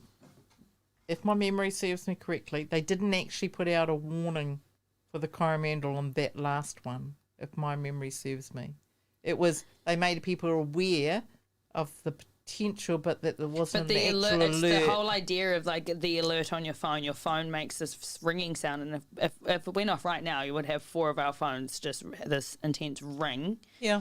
Like an alarming sound, obviously, and people were so frightened. I watched people from out of town, in and out of town, and I could see I was talking to people who were still sitting at a cafe when the cafe is closing up, and people, I was like, hey guys, where's everyone running off to? They're like, oh, they obviously just didn't read the full alert.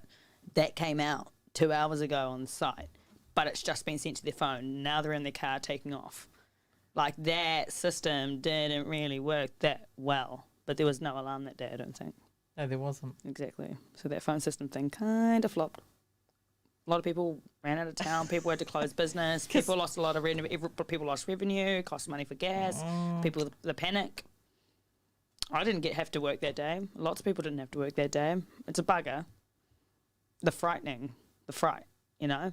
Or because most people, obviously, it's one of those things you could probably learn to get used to, not having the siren, but people are used to the siren. I remember having to teach people... I work in a restaurant where we had obviously lots of international customers as well as staff, and explaining what the siren was. The simple, if it goes up and stays up, that's a tsunami warning. When they're hearing it now, like people are still like, you know, like people, I've heard people who have come and gone now and they're like, oh, do you remember that time about the siren? And I freaked out. I started telling guests it's a tsunami. And I was like, no, don't do that. They're going to run out of the restaurant. And we're talking about it now. I was like, yeah, that doesn't exist anymore. And he's like, so how am I meant to figure that out? And I was like, well, apparently you'll get a message or a text or an alert or something. And he's like, what if I don't have a phone? What if I'm in the bush? Oh, that's right. What if my phone's off? And that happens what if I have now. an international SIM? That happens now. One of the best things is actually the community civil defence groups that are being formed around different parts of the district. They are doing really well at making sure that they know who's around and making sure that people are looked after. And during the 2018, I think it was, the Tapuru, the storm that affected Tapuru, they did brilliantly. They looked after the locals and they looked after all the travellers, and it's largely they appreciated the fact that they'd had the civil defence emergency training, which pulled them together and gave them... Oh, yeah, that's when they, like, came in, eh? They were there. Yeah. But, and so I think more of that around our coastlines. But look, it'll be up to the community to pull together and do it if they're absolutely committed to doing that. I just think they can bring enough pressure to be here to make it happen. I think it's a necessity. Sandra, why would people from the whole Thames-Coromandel have to pay for a new swimming pool in Thames, and you guys already have one there, isn't it? Oh, yeah, the heated pool. Okay, the pool... Covered pool. The Thames... Who's got a covered pool? Oh, we have, yeah. Thames is... who has a pool? We have a pool, and it's covered. Whirianga don't. I know, yours is a community pool at the school. So the pool in Thames, is funded locally, and It's on Māori land, Urupā land, and it was always expected that that would go back to iwi. And so there was an undertaking that finding another pool was an objective, and they found a place for another pool. Now they've got to look at the cost of another pool. And so Thames were going to undertake most of that themselves, but there is a district component in it. And the district cannot, Thames can't afford to do it all on its own. It's a bit like, I don't know if you're aware of the hockey turf in Ngātia. I know of it. It was a huge project. It was big for the district, but the whole of the district got behind it because it was largely driven by the Hauraki Plains community and funded by the Hauraki Plains community. But that hockey turf has become a sub-regional facility that it's used by people from all over this district as well as the Ngātia district and from further afield. So it's constantly in use and it really is a sub-regional facility. And if you build something like a swimming pool, you really want to do it.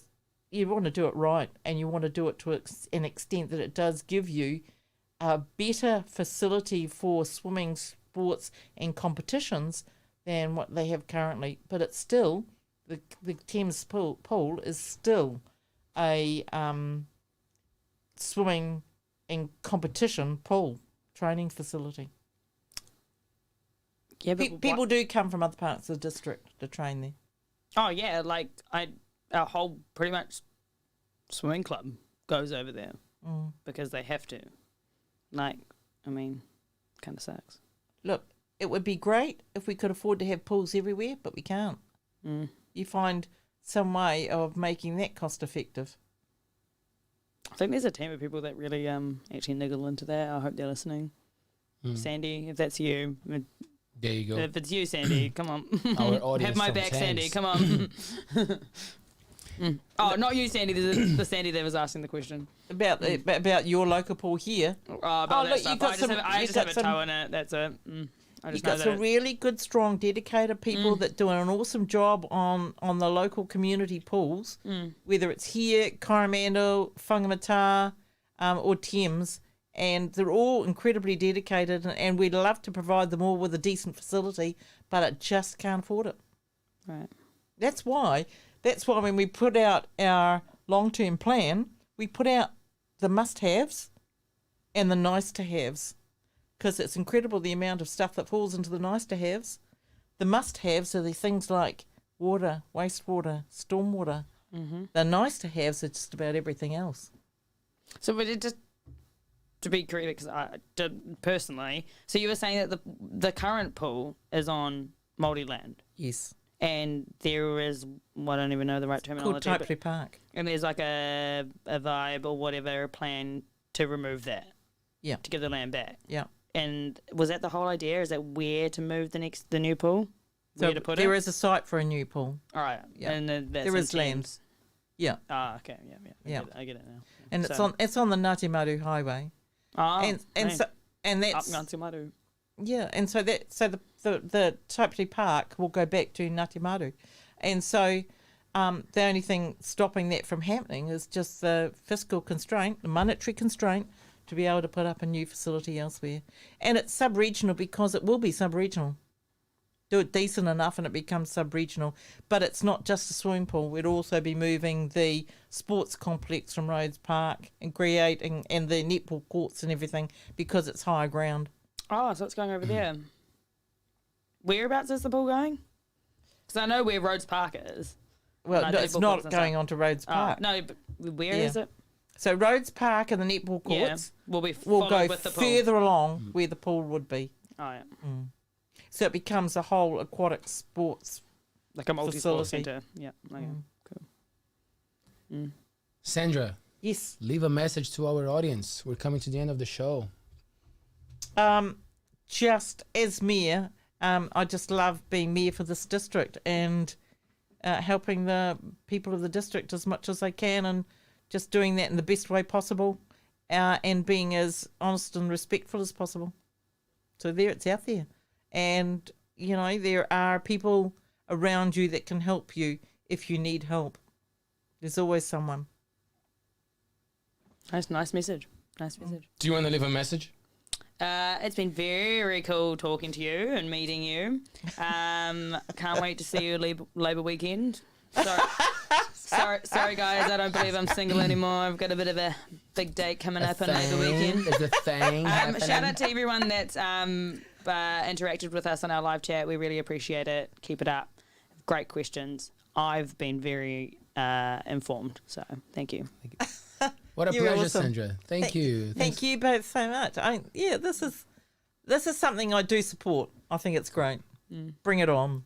Thank you so much. It's cool that you made it, and thanks for the chats, for the patience. Thanks for answering all the questions. That's the main thing for us, you know. Like, we open for the audience to talk. That's our proposal, you know. Give voice to people. Let's have a chat, because then we can find more questions, more answers, I would say. Right? So One last thing. What's your bestie's? What's the best way to get a hold of your bestie Judith? Do you reckon Judith would come join us? Oh. we want to have a chat with her. You reckon? Oh, wow. Okay. Well, do you want me to ask you? Gonna set it up for us.